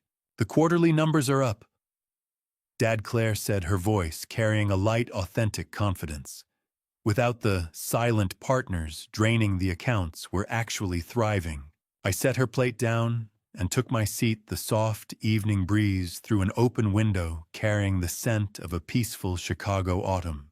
"I never doubted you could run that ship, Claire," I told her, and for the first time, it didn't sound like a tactical assessment. I just wanted to make sure nobody sank it first. 6 months ago, I was buying a man's debt in a warehouse. Tonight, I'm arguing about the best way to roast a chicken. The contrast was enough to make me smile, a real one that reached my eyes. We focused on the mundane details of her work and my supposed retirement hobbies, avoiding the ghosts of the agency or the Maxwells. I watched her across the table, seeing a woman who had found her own strength without needing a shadow to lean on. She was her mother's daughter, sharp, resilient, and finally truly independent. The television screen in the corner was a portal to a world I'd walked in for decades. But for the first time, I was just an observer on the outside looking in. As we finished our meal, a notification chirped on the secure phone I still kept in my pocket. I glanced at it, seeing the coded confirmation from Vance. "He says they found her," I said softly, sharing the piece of the puzzle with Claire. "Sophia Vance is in custody in Seoul." We turned toward the news, watching the blue flicker of the international broadcast. There she was, the woman who was meant to replace my daughter, now just a face behind reinforced glass in a Korean courthouse. "It's finally over, isn't it?" Claire whispered. "The ghosts are all in cages." I nodded, feeling the final open loop of the Maxwell conspiracy close. Then came the second twist of the evening. Claire admitted she had been taking Korean lessons. She didn't want to understand the Maxwells. She wanted to understand the culture I had lived in for so long. Claire looked at the screen, then back at me and asked a question I wasn't prepared for. "So, Dad, what was Seoul really like when you were young?" The story I told Claire didn't involve codes or wiretaps. It started with the reeked of rain in a marketplace, and the man I was before I became a shepherd. 7 months had passed since the day the Maxwells were led away in steel, and the Chicago autumn had arrived with a blinding clarity that seemed to wash the city clean. The cemetery was quiet, the kind of stillness that usually meant I was alone with my failures. But today, the crunch of frost-covered gravel beneath 2 sets of feet sounded like a truce. I walked beside Claire toward the familiar granite slab under the ancient oak tree. I had already bought the plot next to Helena years ago, a silent preparation for a lonely exit. But as I felt the soft, warm weight of Claire's hand in mine, I realized I wasn't in a hurry to occupy it anymore. I placed a single white lily on the granite. It was the same flower that had mocked me at the cathedral. But here in the cold morning light, it finally represented a completed cycle of protection. "I kept her safe, Helena," I whispered in the private chapel of my mind. Just like I said I would. The secret she died for had finally been unburdened, and the silence between my daughter and me was no longer a wall, but a shared bridge of grief and understanding. "She would have been proud of the man you were," Dad Claire said softly, her voice steady. "And the one you're finally becoming." I didn't check the rearview mirror once on the drive over. The habit of a lifetime, a reflexive scan for shadows and tales, had been broken by a single morning of truth. After leaving the cemetery, I stopped by St. Jude's Cathedral alone. The scent of burning incense and cold stone greeted me, a familiar comfort for a man who had spent his life in the dark. Father O'Brien met me in the sacristy, his eyes as wise and weary as ever. I handed him an envelope, a final massive donation from the Apex Capital accounts. It was the remains of the Maxwell debt I had liquidated, blood-stained currency that needed to be laundered into something holy. Consider this the final audit of the Maxwell estate, Father. I said the words carrying a weight of finality. This will fund the new sanctuary for victims of domestic financial abuse. We shared a silent nod of mutual respect. He knew the necessary sins I had committed in the name of a higher good, and he accepted the tithe without judgment. "Go in peace, Alaric," he replied, his voice gravel over silk. The ledger is clean. I walked through the heavy oak doors and felt the autumn sun warming my face. The money wasn't mine to keep. It was a ghost's treasure, and I was done being a ghost. Earlier that morning, I had destroyed the last physical copies of the Silver Shepherd files, watching the yellowed pages curl into ash. I kept only the memories that Claire now shares with me. For the first time in 20 years, I wasn't looking for the exit or scanning the crowd for a threat. I reached into my pocket and touched the rough texture of the granite dust on my fingertips, a reminder of where I had been. I was no longer an operative, a fixer, or a station king. I was just a man walking down the cathedral steps into a bright Chicago afternoon. I breathed in the crisp, cold air and realized the only mission left was the one I had ignored for far too long living. I stepped onto the sidewalk, the sun high and brilliant, and for the first time in my life, I didn't check the door for a shadow. For 30 years, I lived in a house full of exits. Tonight, for the first time, I finally felt like I was standing in a home. The project was complete, but the silence that followed wasn't the hollow quiet of a finished mission. It was the peaceful stillness of a room that no longer needed to hide its occupant. I returned to my study, the golden glow of the lamp, casting long, soft shadows that didn't feel threatening for once.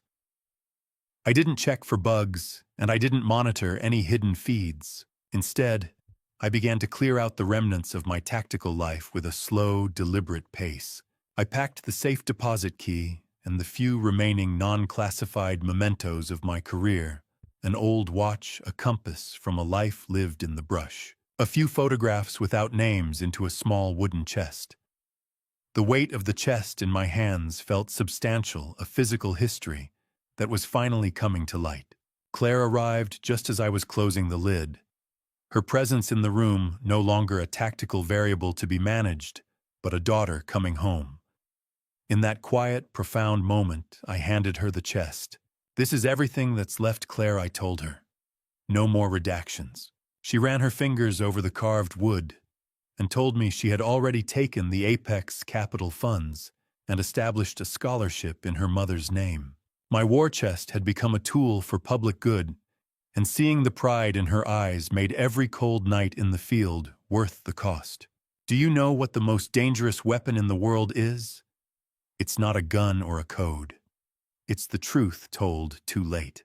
I had narrowly avoided that mistake, and as we sat together in the study, I realized the simple man I had pretended to be wasn't just a cover.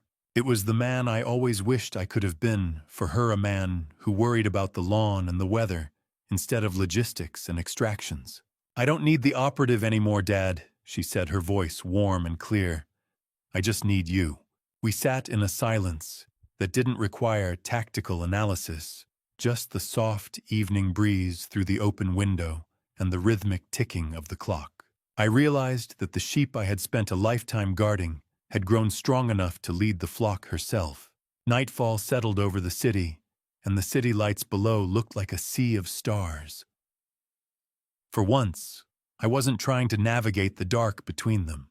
I stood by the window watching the Chicago skyline twinkle with a distant, peaceful hum. I watched Claire drive away, her taillights fading into the distance, knowing she was truly free of the Maxwells and my own heavy shadows. I looked at my reflection in the dark glass. Alaric Sterling was a fine name, a strong cover that had served me well through a dozen countries and 100 crises. But as the ledger closed, I thought of the name on my birth certificate, a name I hadn't used since before the agency found me. I thought of Thomas, the boy who liked to read and didn't know how to lie. I was a shepherd who forgot that the sheep eventually grow strong enough to lead, but tonight the shepherd could finally rest. I turned away from the window and reached for the light switch, leaving the shadows exactly where they belonged in the past. Looking back now, I realized this was never just a battle against criminals. It became a painful family story that forced me to face the truth about the father I had been. For years, I believed silence was protection. I thought hiding my past would keep my daughter safe from the dangers of my world. But the hardest lesson from this family story is that secrets can slowly build walls between the people who love each other the most. If I could go back and speak to the man I once was, I would tell him this: do not protect your family by disappearing from their lives. Be honest before the distance becomes impossible to cross.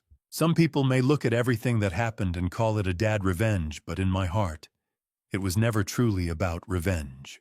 A dad revenge may stop a predator, but it cannot heal the damage caused by silence.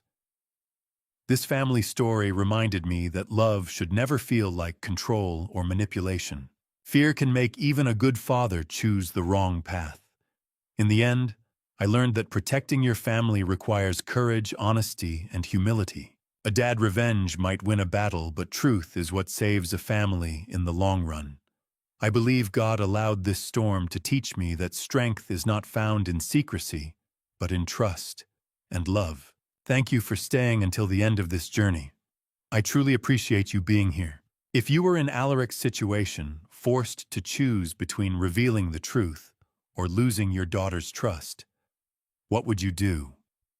Share your thoughts in the comments. If this story moved, you consider subscribing for more. Some parts of this narrative were dramatized for storytelling.